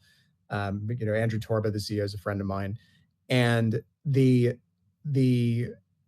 AI that they came out with was designed to match any specification that the user set, right? So it's like, listen, as long as you're not using this for an unlawful purpose, we will allow you to do whatever you want, essentially, within reason. So they set up a bunch of characters, right? Like character.ai. And you could set up various characters. And of course, one of those characters, Mao Zedong, Joseph Stalin, Lenin, all the others. And one of them was Hitler, right? Because they said, we want to prove as a proof of concept that we will in fact allow you to do anything as long as it's lawful, right? You will even be able to talk to a character that's modeled in this way. Enormously controversial, obviously. And then the first thing that happened was the UK's counterterrorism commissioner, right? Some King's Counsel, I can't remember his name off the top of my head, was like, oh, well, we need to regulate that, right? And so you can guarantee that if they succeed with the Online Safety Act, right, currently AIs and LLMs are not user-to-user services as defined under the Online Safety Act, but that's next. And so you can see a world where the US races ahead in AI, the Europeans and the Brits get salty about it, just like they did with social media. And so what they do next, they decide they're going to go after AI too. And they're going to say, if your Exactly. LLM is accessible here, and that's like the transformative stuff. One thing that's interesting is if you pull, I have found the AIs that are more honest are the ones that are more useful, right? Because what happens is they're not being programmed with biases or being programmed to avoid sensitive topics. What happens is they're giving you what is, they're instructed, give us the unvarnished truth, right, in your estimation. And what happens is they cut through the bullshit as a consequence, right? Because you've instructed them, cut through the bullshit and get to the answer. So you could have a situation where the Europeans say, actually, we're not allowing AI to be truthful anymore because we have our own particular, just like with our speech codes, we have our own way of looking at the world and we have our own way of, and Adrian, thank you very much for reposting that. I really appreciate that. And we have our own way of looking at the world and we have our own way of doing things. And Americans, we're going to hobble your AI where you guys are the world leaders, right? Or let's say the solar system leaders before too long. And you guys are the leaders in the solar system in this stuff. And so we aren't, so we want to slow you down. So that is the next step if this succeeds. And if we can stop it here, right, we have a controversial, but ultimately I think sympathetic target because it's a tiny company that runs on a shoestring budget to the point where they're not even paying their lawyers, right? That's how small 4chan is in terms of like, and with the other side, who's on the other side? A nuclear armed G7 member state, right? So you have a small and sympathetic target. It's a David and Goliath story. David is my clients and their senior staff are enormously brave for doing this because the UK is a scary country that has a lot of power. And they're very, very brave for standing up to them. And most people wouldn't, to be honest with you. And most American companies won't. So it's a David and Goliath story. We have some very damaging documents from a political perspective. Again, Ofcom's allowed to make whatever claims and defenses they want when they go to court. They're allowed to have whatever opinions they want about English law. But I can tell you, the documents that we posted, if Jim Jordan reads them or Thomas Massey reads them, their heads are going to explode because it pertains to purely lawful conduct in the United States and threats to jail people for not obeying a foreigner's rules when there's not even a foreign presence. I could see if they had a huge office in London, or if it were a company like BitChute, which is headquartered in the UK, where that might be something where they might be able to push them around. But 4chan literally has no nexus in the United Kingdom, right? All of its operations are in the United States. And they decided that was the best test case that they could make. And they say in the fine notice, right, we're doing this in part to deter other Americans from disobeying our rules, right? So they've selected this target. They've selected it in a discriminatory fashion, and they've selected it because they want to do a public execution of this particular company, and they want to demonstrate how much power they have. Well, it's going to be a mock public execution because we're not going to, on behalf of my clients, I'm going to assert their rights, and they have a right to disobey because if the UK wants to enforce its rules in the United States or against American citizens or companies, they have to. There's a procedure for that. They'll never get it enforced because we have the Constitution, which is why they're not trying to. Right? What they're doing instead is they are messing around. They're sending emails. They're making threats. The threats are empty. They don't comply with any principle of international law or any established practice around enforcing laws across national borders and boundaries that you would ever have seen ever. I mean, the Germans, when they tried this, they used the Mutual Legal Assistance Treaty procedure because it was a process with criminal consequences, much like the processes with Ofcom for disobeying, and they had a modicum of respect for American sovereignty that Ofcom in the UK clearly does not.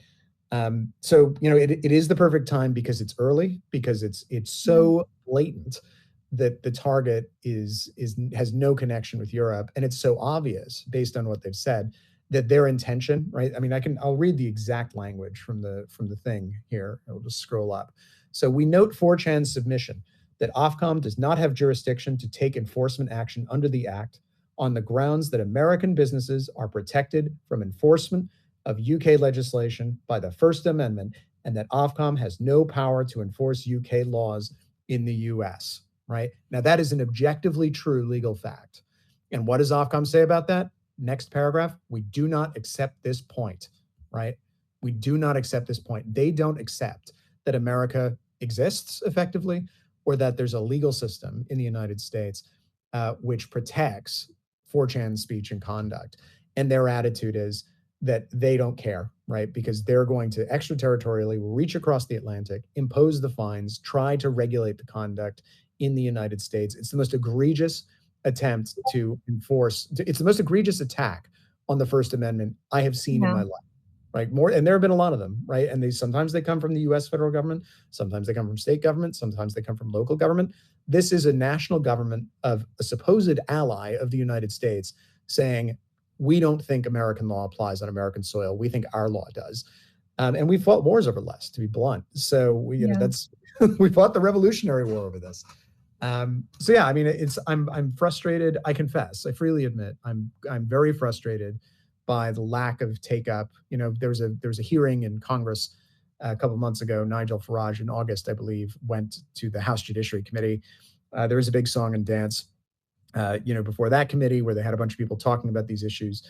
But that committee, that hearing followed months of disclosures by me of these foreign censorship requests to the committee. And I provided some explanations, other things. I didn't really have a whole lot of substantive engagement. I didn't meet any congressmen. I didn't meet any legislators, and I'm the guy on the front lines doing all the work.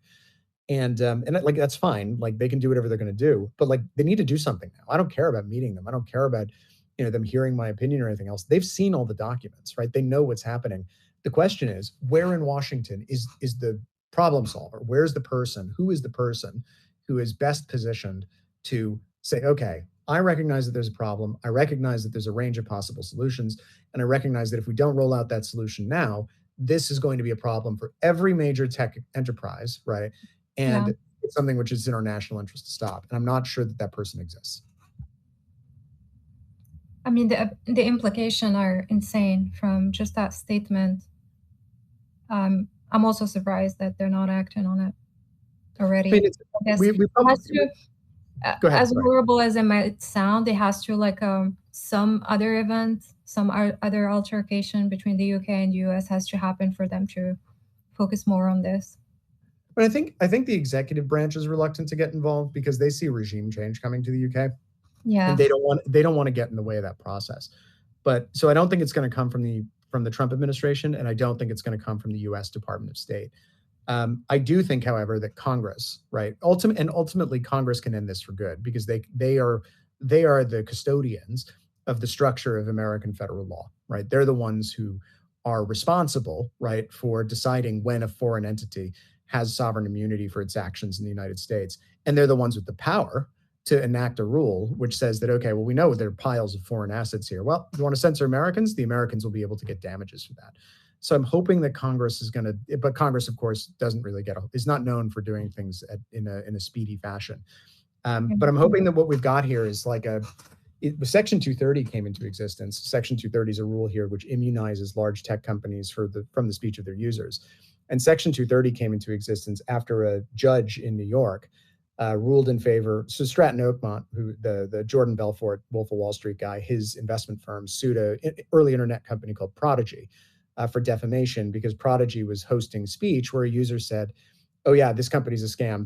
Don't do business with them." And they said, "Okay, well, we're going to sue you, Prodigy, for defamation." Now, the First Amendment, right? The judge-made law principles, as from the earlier case of Cubby versus CompuServe, held that it held that the internet service provider was not a knowing participant in creating the speech. And there's an earlier case called Smith versus California about a bookstore. And so if you have a defamatory book in a bookstore, you don't sue the bookstore for defamation, right? You sue the author. And so similarly, the principle was, until you had the Prodigy case, if you have an internet bulletin board, you don't sue the website, right? You sue the poster. In the Prodigy case, they couldn't figure out who the poster was. He was anonymous, and for whatever reason, they were unable to determine his identity. So they sued Prodigy and they won. And what happened was that so incensed a U.S. senator, a guy who's still in the Senate, he's an Oregon senator, a guy named Ron Wyden, that Ron Wyden introduced this particular provision, Section 230, into the Communications Decency Act, which was moving through Congress that year, and they enacted it, and that's what created social media immunity. So the game here has always been to try to create that kind of an immunity from foreign censorship, which protects all Americans, right, individuals and corporations and residents from foreign interference with their speech. And I'm hoping that I've had the busiest day, 2 days on my website in years. And a buddy of mine who reposted it effectively, and it got up on Hacker News. He's had the busiest website day he's had in years too. And the hope is that this is the catalyst for something like that. So the objective was illustrate the principle vividly enough that you get Congress off of its duff and enacting something that is a permanent fix, right? And so I've been working on the legislation for it. I've been obviously representing the companies in the case. I've been doing independent networking. We have some legislators in New Hampshire who are very interested in introducing the bill that we drafted. We call it the Granite Act. So the Granite Act will just well, here we go. Granite stands for, well, firstly, it's the Granite State, New Hampshire, obviously. So we call it that. But Granite stands for, because they like fun acronyms, guaranteeing rights against novel international tyranny and extortion.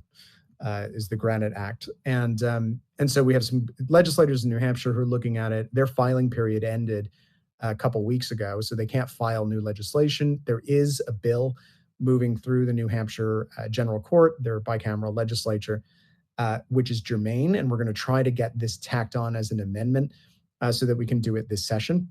But if we can't, then what we're going to do is we're going to try to do it next session, which will be in 2026. So basically no one else is doing this. Like right now, as far as I'm aware, I'm the only one. It is very, very lonely. I would really like some help. And if I can do this again, I've said this on every platform available. I've said it on Mike Schellenberger's podcast. I've said it on CapEx. I've said it here before. I'll say it again. If Ron Coleman and I doing this for free, right, pro bono, just two guys, right, doing this for free over email, if we can throw a monkey wrench in the works of a global censorship scheme, just us, if Congress just lifts a finger, it's over. It's a paper tiger that only has power as long as we allow it to. And the second that we make a decision to assert some power ourselves, and that would either be power by the coordination of American corporations of consequence. I said last time I was on Spaces, everyone should go out to Tahoe one weekend, have a powwow, figure out a strategy, and then do it. If Google, Meta, X, Reddit, a couple other companies, 5 or 6, just said, okay, we're out. We're not doing this. It's over. Absent that, if Congress lifts a finger, it's also over, right? I think the executive actually getting involved just because of who is in charge of the executive branch might even be counterproductive, because it would be, oh my gosh, well, it's Trump's policies that are doing this, et cetera, et cetera. But any coordinated activity by any entity in the United States with even a modicum of power, right? Even a peppercorn of real, actual, tangible, effective power decided to, I have no power, right? I'm just a guy sitting in my desk. It's a beautiful desk. My father practiced law at it for 50 years. I practice law at it now. And it's about 9 feet wide, very, very, but 9 feet wide, 4 feet deep, made of rosewood, very nice, 80s like power desk.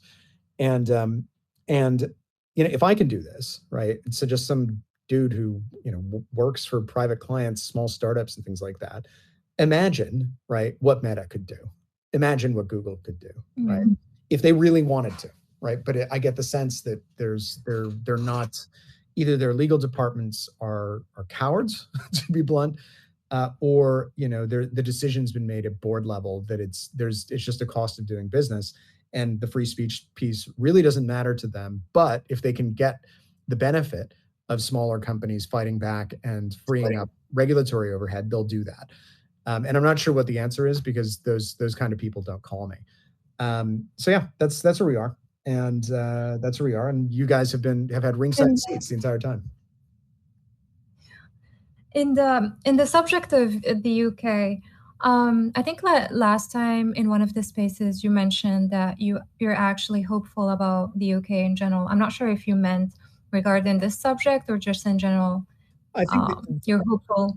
I'm hopeful in general. Like Adrian, Aura here are, I mean, all of us are pretty pessimistic about the state of the UK. I think the UK needs an election. I don't know when it's going to get it. It could be as late as 2029. It could be as soon as 6 months. But I think the higher likelihood is 2027, 2028 that you see an election there. And I'm hopeful that that will go the right way and that you'll have people who really love the country and have their heads screwed on straight about free speech, tech policy, civil rights, getting into power at that point. But in the meantime, right, this is a bigger fight than just the UK because it's coming from Australia wants to do their thing, Brazil wants to do their thing, UK wants to do their thing, Europe wants to do their thing. And if China were doing this, right, we'd have legislation tabled tomorrow, right? But for some reason, because the country with the koalas in it, or the country that where the soldiers wear the big furry hats, is doing it, the Congress just doesn't take it as seriously. But like if China were saying we're going to jail Americans, if for engaging in protected speech in the United States, we would have had legislation passed 6 months ago, right? They would have done that overnight. But because I don't know why we're giving the UK a pass. But I think we can, if we were to fight back here, I think it would significantly help depending on the manner in which we choose to fight back. But I think if we push back in Congress and we said we're not going to put up with this, and we asserted our power, and we said, listen, enough is enough. Firstly, we would protect the communications channels that these countries are trying to censor in order to prevent political change on that side of the pond, which is an important part of bringing about that political change. And in addition to that, we would delegitimize their rulers, to be blunt. We would say, listen, what they're doing, it's not just 4chan saying no, it's the United States saying no. And if they look to us, right, for global leadership, right, and they look to us, and they see how their leaders are treated by us. And if we just turn around and say, listen, this whole censorship thing that you guys are doing, that was nice. Nice try, but the answer to that question is no, right? And so if you censor an American again, now you're exposed to lawsuits. Good luck. And then they stop bringing the lawsuits. It tells everybody who is being oppressed by these people, you know what? Like, we shouldn't be so afraid of them after all, right? Because it shows just how impotent they are. So I think there are a lot of different ways to interpret, this. But yeah, there are a lot of different ways to look at this. But there are a lot of different ways to look at this. But it's how should we say? A lot of different ways to look at this. But any path forward that makes progress requires someone other than a solo practitioner in Connecticut to take the lead. Like I've done everything I can, right? I've blown the whistle as loudly as I can. I've fought as hard as I can. I can continue doing those things. I've proposed laws. I've networked with legislators, but I'm just one guy who's not a professional at making things happen politically. And maybe that's why I've been able to do as much as I have, because I just have not given a damn about the way that things are usually done. And I've just cut straight to the chase and decided, sought out, my poor wife, she's been widowed by this whole process over the last sort of 90 to 120 days. But at some point, someone bigger than I am has to get in the fight. So, and I'm just waiting for that day to come, and I'm doing everything that I can to basically get someone to tag in and say, okay, cool, you've done enough. We're coming in now. We'll handle it from here. And that's been the entire objective of the campaign the entire time. I was never going to beat the UK alone on my own and beat the whole world censorship apparatus on my own. What I'm trying to do is get the big boys to step in and recognize that there's a threat and recognize that there's a solution to the threat, and then adopt that solution and deploy it at speed. And I think we've made a lot of progress, considering I think we started the real pushback to the Online Safety Act started on July 25th, where basically I declared on British television that I was going to take him to court. And it's been the most interesting professionally, it's been the most interesting 90 days of my life. But it's time now. We need someone bigger to decide or a group of people who are bigger to review the docs, see what's been going on. If they agree with us, whether they like 4chan or not, right? It's not called the 4chan Safety Act. It's called the Online Safety Act. And their aspirations, right, as have been recorded in many, many places in different times, they've said they want it all. They want to regulate the whole thing. And if I can do it, if you got, I don't know, if you got Elon, Reid Hoffman, Peter Thiel, Zuck, Jeff Bezos, and I don't know, whoever, Sundar, in a room, right, talking about this one day, and they just said, okay, this is going to stop. Those are guys with real power that they can do it. But it's I'm waiting for them to notice, and unfortunately, it seems that they haven't yet.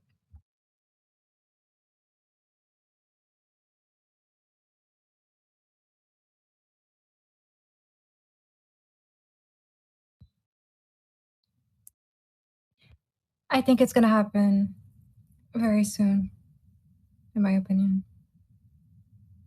I hope so. And I wouldn't, with this stuff, I wouldn't even charge. Like I'm working for free. The fun part about working for free is that you don't have to register as a lobbyist, because you're not getting compensated for the work. So you're still in petitioning for redress of grievances land rather than lobbyist land. So I would, it doesn't matter, even if it's Facebook, Google, whatever, I would do this for free, seriously, because it's just like that will enable me to keep talking to the government without getting dinged as a lobbyist or being construed or seen as a lobbyist. But yeah, I hope it does happen soon. I really do.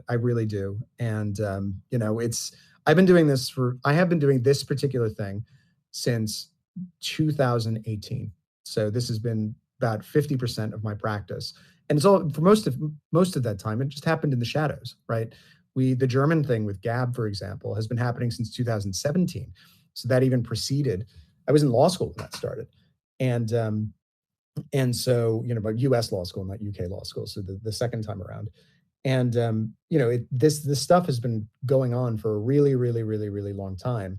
And, it's just been very hard to get anybody to pay attention to it. And I'm starting to wonder whether it will ever happen. Whether it's because I'm cognizant we just dropped the docs on Thursday and they're hundreds of pages. So it's going to take a week for people to figure out what they actually say, maybe another week to figure out what they mean. But it's it's the story gets bigger and bigger and bigger and bigger, and you wait, right? And you say, okay, when's it going to break? When finally is American patience going to break like mine did? And you wonder, and it's a curious set of circumstances. But no, I keep pushing. I keep pushing, and it's really, really fun to write emails. I think I gave a comment to the Lunduk Journal about hamsters as well, and I've committed that every email I get from Ofcom ever again, forever, for the rest of time, provided that my client instructions permit it, is going to contain some reference to hamsters, because if they're not going to be serious, if Ofcom's like, cool, like, hey, we've submitted an MLAT or Hague Service Convention request, and it's serious service, and there's a serious claim, and it's okay, cool, I'll treat that seriously.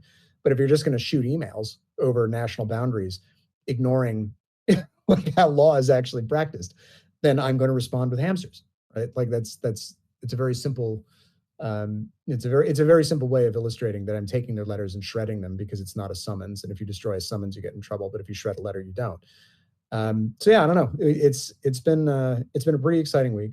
I have exactly 10 minutes left this evening. So if anyone has specific questions, please feel free to ask.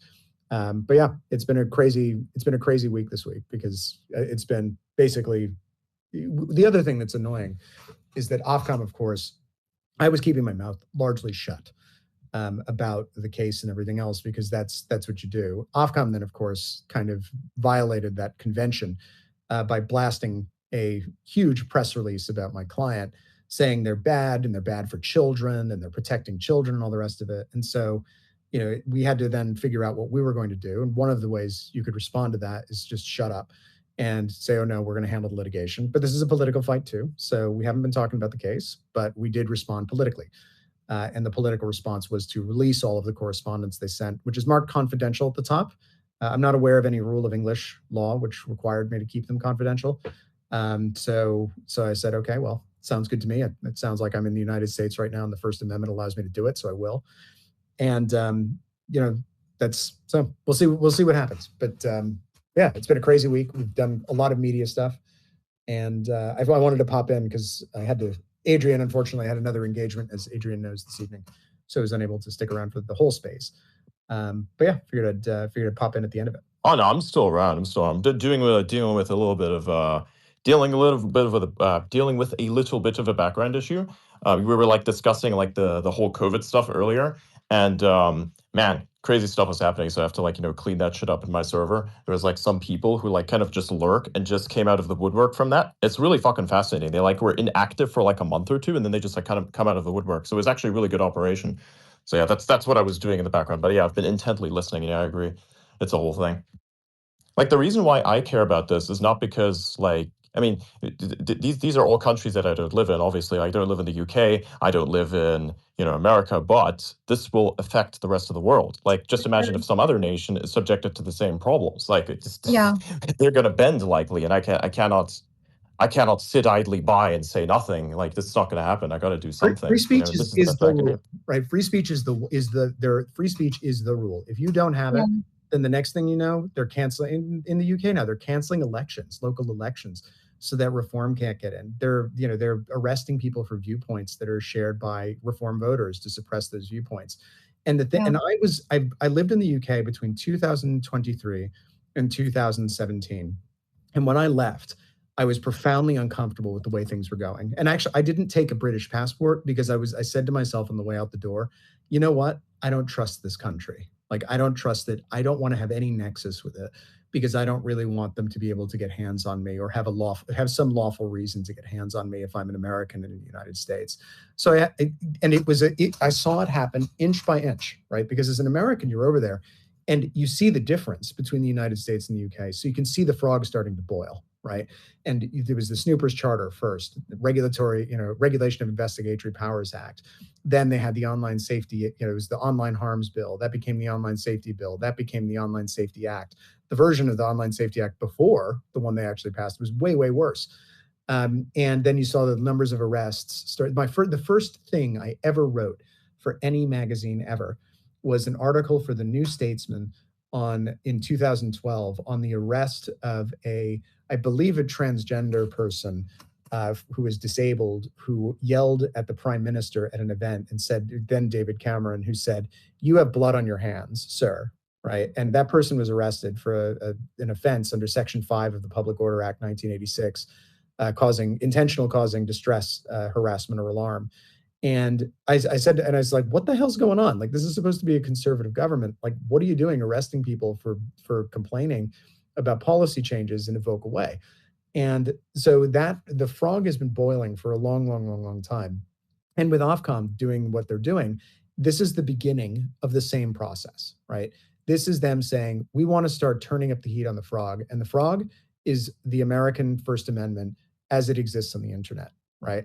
And we're just going to try to take an inch here, like clip off a bit there, clip off a bit there. And that's why for me, the answer is no. And people sometimes, I think in the UK, they regard me as something as an oddity, right? Something like, why is he freaking out about this? Why is he so determined to not allow Ofcom to get a single win, not allow them to take a single inch?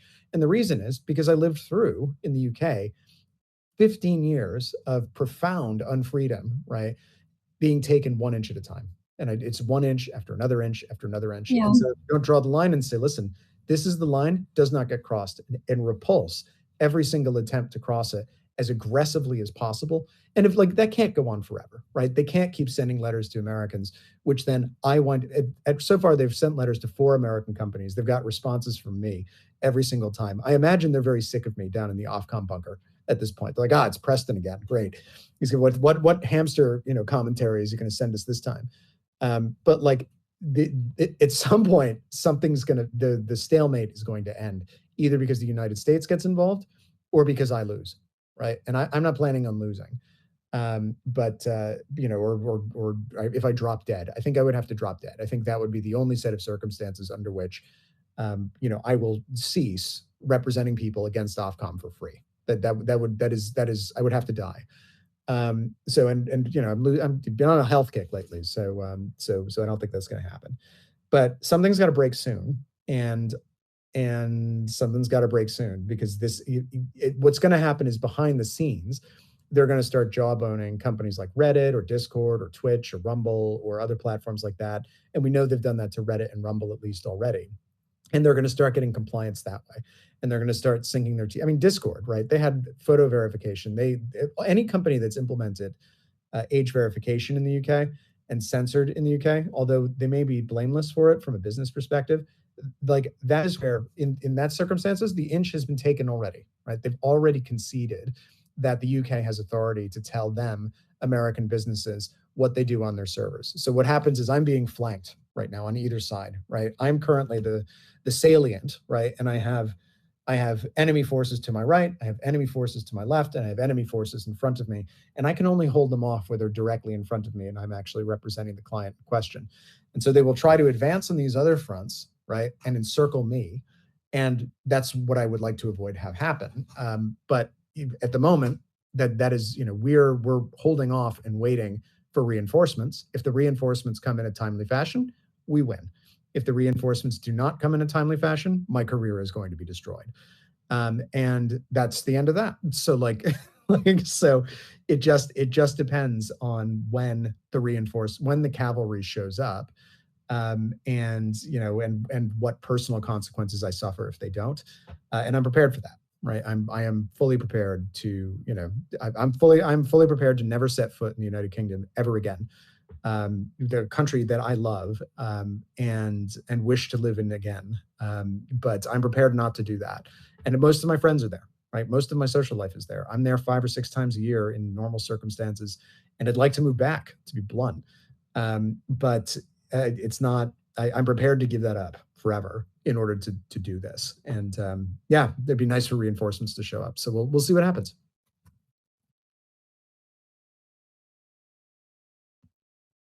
Yeah, it's an insane sacrifice you're doing, and we really thank you for. It's actually a ton of fun. So it's not really a sacrifice. It's not a sacrifice yet. It runs the risk of being a sacrifice if we lose. And I doubt. But I don't. In current circumstances, I doubt it's gonna end up being a sacrifice. I hope not. I hope not too. But I'm doing. It's it has been, yeah. It's I have, my poor wife has had to hear me talk about Ofcom all week. I was like, hey, if we get a new sailboat, maybe we'd call it Ofcom's Bane. And she's like, no, we're not like, stop talking about fucking Ofcom. And I would like to stop talking about Ofcom. I'd like to never talk about Ofcom ever again. That my objective in this exercise is that I never have to mention the name of that agency again, either because Nigel Farage abolishes it or because Congress nullifies it. But that's the name of the game. But it's how to put it. It's been a really exciting week this week, because I think there are more because of what happened. There are more eyeballs on this problem because of what happened and the manner in which it happened. There are more eyeballs on this problem now than there have ever been before. And we produced the receipts, right? So when we filed our complaint in DC, it's one thing, as a lawyer, you see complaints all the time. They allege all kinds of crazy stuff, right? And it's not necessarily backed up by the facts. Well, this week we decided we had everything we needed, and it was time to release all of the docs, right? The Ofcom files. And by doing that, we hope that everyone else will review it, reach their own conclusions, reach the same conclusions. I think that the likelihood that any American lawyer will read the Ofcom files and be anything other than horrified is exceedingly low. And once we get all of the great and the good in the legal profession, in agreement that what's going on here is outrageous, then I think we will start having movement on the policy front. But at the moment, like I don't blame Congress for not listening to me. I'm just some random guy who they hadn't heard of until 60 days ago. So it's like completely rational that simply because I'm a guy who has a client and is instructed on the matter, that they would be somewhat skeptical of the rightness of my position. But I think after we've dropped these docs, I've got a lot of good feedback on it, and a lot of minds are being changed, and hopefully that results in the policy change that we need. So, yeah, and it's, you guys have all had a front row seat to all of this. And I don't talk about this anywhere else on the internet in a public or quasi-public setting. So,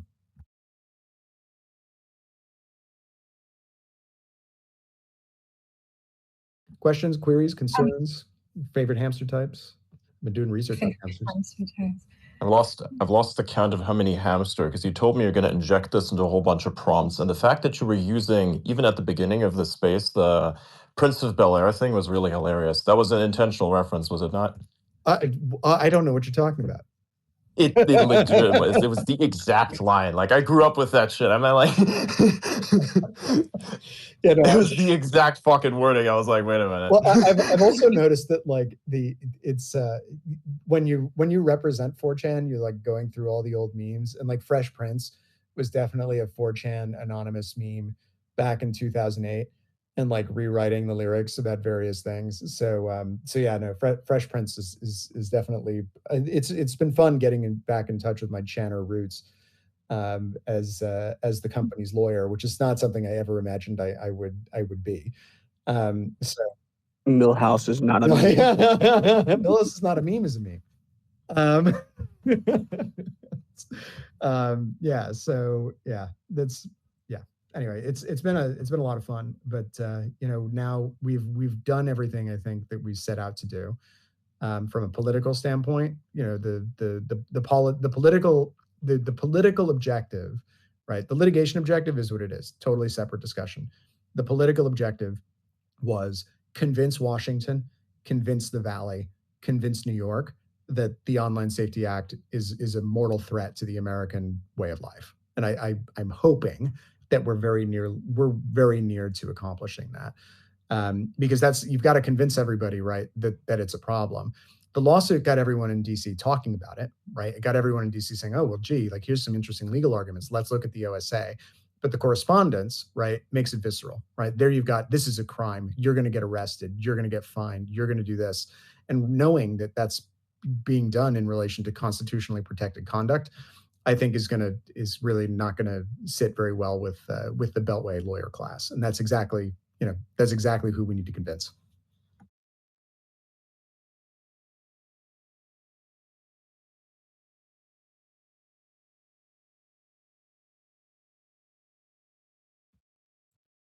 I'm going to be reading the pinned post right after the space.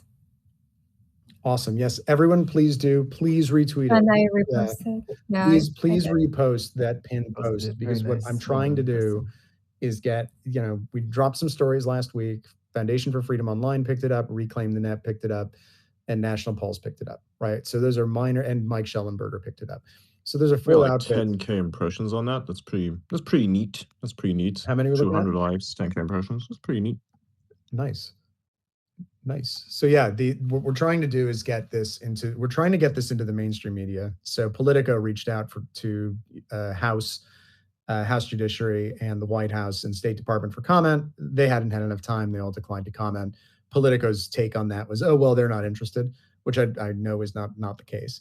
But what we're trying to do, I mean, I've read a lot of Politico's material. Do you think that they will be asking you questions with, you know, like good questions and representing the answers that you give them, like in a light that is accurate? Because they have a tendency to twist things a little bit, you know? The reporter I work with is actually, his name's Aaron Mack. The reporter I speak with has been pretty good about representing our position accurately. He also presents the opposite position, and generally speaking, I think it's DFW or something is the name of the column he writes. It's supposed to be snarky. It's kind of like FT Alphaville. So it's supposed to be a little sarcastic and snarky. And so their take is like, it's a tempest in a teacup. It doesn't matter. Both sides will claim victory and they'll walk away. No, that's not what it is. What it is the UK is trying to scare the shit out of Americans to obeying their censorship law. And in most cases, they're succeeding. And there are a handful of outliers who refuse to do it. And so the ones who are complying, right, that is not seen, right? That is not observed. The behavior, right, is not observed by Congress or anybody else, because it happens on their back ends in terms of the censorship controls that they implement, which currently apply to British users, right? But ultimately what it is that a change has happened on US metal, right? US bare metal server has had code on it change because the UK has ordered that happen, right? So that is the inch that they took, right? And so from our perspective, we are simply saying, here's a little square. They've taken inches everywhere else on the front line. An inch has been taken, but not here, right? Not here, not today. And the objective is to illustrate to everybody how they're trying to take that remaining inch and what they went ballistic, right? Just because one company, right, said, we will not answer your questions without a judicial warrant. And they went nuclear, right, on us. And like press campaigns, everything else, because there was one prominent refusal. And the harder we fight, right, over that square inch of the front line that we're holding, so far it's been very politically costly for them in terms of their own optics domestically. And we want to make it politically costly for them over here in terms of our political optics, because ultimately the inch has been taken and it must be taken back. Like we cannot allow them to keep that inch. We cannot allow that principle to be violated. And so that is the idea, right, is that we're going to try to get Congress involved. The law that we proposed would not only take back that inch, it would take back every other inch that's been taken in the last 5 years. And the reason is because I've seen it happen before. I've seen them take the inch after inch after inch after inch, and I won't let it happen in America, right? And if it winds up being, it's already professionally costly. I will never be able to work at a large law firm again. Not that I'd want to, but that is not possible ever again after taking this representation. So it's there are professional consequences to doing this. But hopefully we get Congress involved. We take back the remaining inch, right, that they've taken, and we take it back across the market. And anyone who wants to comply with it, truly voluntary, right? Okay, fine, not under duress. But at the moment, anyone who's done it has done it under duress, and they've done it under duress of not wanting to have happen to them what happened to 4chan, and what is continuing to happen to 4chan. So, it's not Politico's take on it was, oh, it's no big deal. Both sides will declare victory. No, it is a huge fucking deal, right? It is an absolutely titanically enormous deal. The First Amendment is losing ground to a foreign country that does not have anything equivalent to the First Amendment, and in fact is a situation far worse. And if we don't get really aggressive really soon, they're going to take another inch, right? And then they're going to take an inch after that, and then they're going to say, oh, you know what, AI, we'll take an inch there too. And at that point, you can hold out. You can really hold out only for so long. But we're not going to give up on our side, right? But it's time for, it's time. Like they went to, JD Vance went to Munich. He lectured him about free speech. They didn't listen. He went to Paris. He lectured him about free speech. They didn't listen. Trump went to England once, lectured him, warned him, don't censor Americans. They lied to him. They flat out lied to the guy. He then went back to England on a state visit. Apparently they talked about censorship then. I don't know what they said because it wasn't published, but nothing was done. We sued them. They turned around and said, you know what? We're going to claim sovereign immunity in your courts, because your laws don't matter for you, but they matter for us. Like at some point, Congress has to figure out how many insults are we going to take? How many times are they going to lie to us or not listen to us or not respect us? Or try to, how many when is Trump going to stand up? When is Trump going to stand up and say, look, Mr. Starmer, I've had enough of this. I've been pushed enough. We got to do something about this. This is not fair. Exactly. Like how many times are they going to try, or are they going to violate an American citizen's civil rights before Congress decides it needs to stop? And, I'm asking the question. Some other people are starting to ask the question, but so far it's really just a disparate group of free speech adjacent activists who are asking the question. But is Zuck asking the question? I don't think so. I don't know who else isn't, Sundar, is he asking the question? I don't think so. Jeff Bezos, does he care? Probably not, because it's not really a speech platform. But at some point soon, I have to jet, unfortunately. But yeah, I'm really, I think we hit back really hard this week. It was good. It was glorious to get them to, it was glorious. It's always glorious when you lay a trap and the other side does more than you're expecting them to do. I was not expecting them to do. Gotta hit him. We gotta hit him harder. We gotta make him suffer. We look, Congress. Yeah, exactly. We gotta hit him right. It's a very Trumpian response, but we gotta send a message. We have to send the message now. Exactly. But it's time. The carrot, they've tried carrot. They've been trying carrot all year. It hasn't worked. It's time for stick. It's time for the stick. So anyway, I will leave you with that. But that's the update. Sticky pokey stabby things. Also slaps, that's the bonus point. Carrot with a stick is like, okay, here you go. I'm going to take the stick now, and now we're going to figure out who can run faster. Exactly. Yeah, so that's the update on the free speech front. Yeah, as Garrison Keeler used to say, that's the news from Lake Wobegon.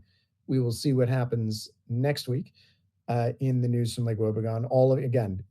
I blasted everybody I know. My poor mutuals on Twitter. They've been like dropping links into their fucking inboxes for the last 72 hours, and they're like, this asshole. I'm just entertained by all of this. I'm like, interesting, more information. I was just like looking at this going, you know what? I'm just gonna like you just keep posting that so I have a general gist of what's happening so that when the conversation comes on, you can like kind of come in here and pop off. This is like your weekly segments, you know? Yeah, no, it's fun to come in here and like I mean, I'm hoping also that like what I'm really hoping is that other lawyers are watching, to be blunt, and that their lawyers, particularly those who are adjacent to government, but lawyers generally, I know they're reading the complaints. I know they're reading the letters. I know they're keeping an eye on the docket. And like part of this is a teaching exercise, right? To help them learn to basically get I don't want to be the only cross-border free speech lawyer in the United States. Right now I'm one of two.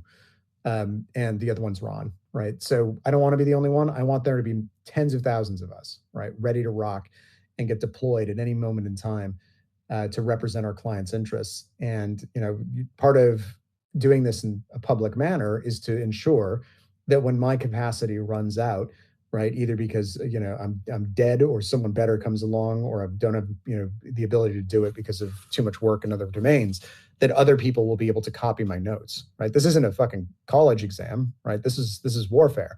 So like if you're teaching everyone what your methods are, then they can they can copy those methods and implement them. So I'm hoping that big tech is looking at this. I hope they're looking at the irreverence in particular and the disrespect that I'm showing to a foreign country, and understanding that disrespect is not meant because I'm some jerk, right? It's meant to show just how useless, right, and pointless the correspondence is that they're sending, because they're not observing the correct procedures. If they want the respect, they can follow the procedure. And so yeah, that's what we're doing. And thank you very much. I do have to jump. But yeah, no, thanks for letting me on to provide the update. And if anyone has any ideas, if I'm not a mutual of yours, I don't know, ping Suraj or Adrian and say, hey, I've got an idea for Preston. I'll connect with them. Or actually, no, my contact form. If you go to my contact form, prestonbyrne.com, hit up my contact form, ping me an email. I'll review it if you've got any thoughts. But otherwise, guys, we all have a role to play here. So everybody, we'll all do our bits and fight. So talk to you in a bit. Precisely. See you, man. Later. Have a good Bye. one. Thank you very much. I think on that note, we can kind of wrap this up as well and head to the Discord server. Up there is the link. Make sure to go click that. And yeah, we can kind of continue interesting discussions in there. We have an advanced member section where I usually am inside of most of the time. So yeah, I'm probably gonna do a bit of. We'll see. We'll see what happens. But yeah, I'm gonna go into the Discord right now. I'll see you all there. Thank you all for coming this week. I will be posting the updated conversation coming soon. So just to set reminders, it's going to come later in the week, or probably next week. We'll see what happens. But yeah, so this is nice. Make sure to go click that thing up at the top. And yeah. Oh, I'll see you on the other side. There was a good question, but. Oh, was there? Which one? I think someone from England was asking what British people can do to help, but he left. You can ask Preston. You got a contact form. Yeah, definitely. So if anyone wants to get in touch with 100%. I wonder if he's inside.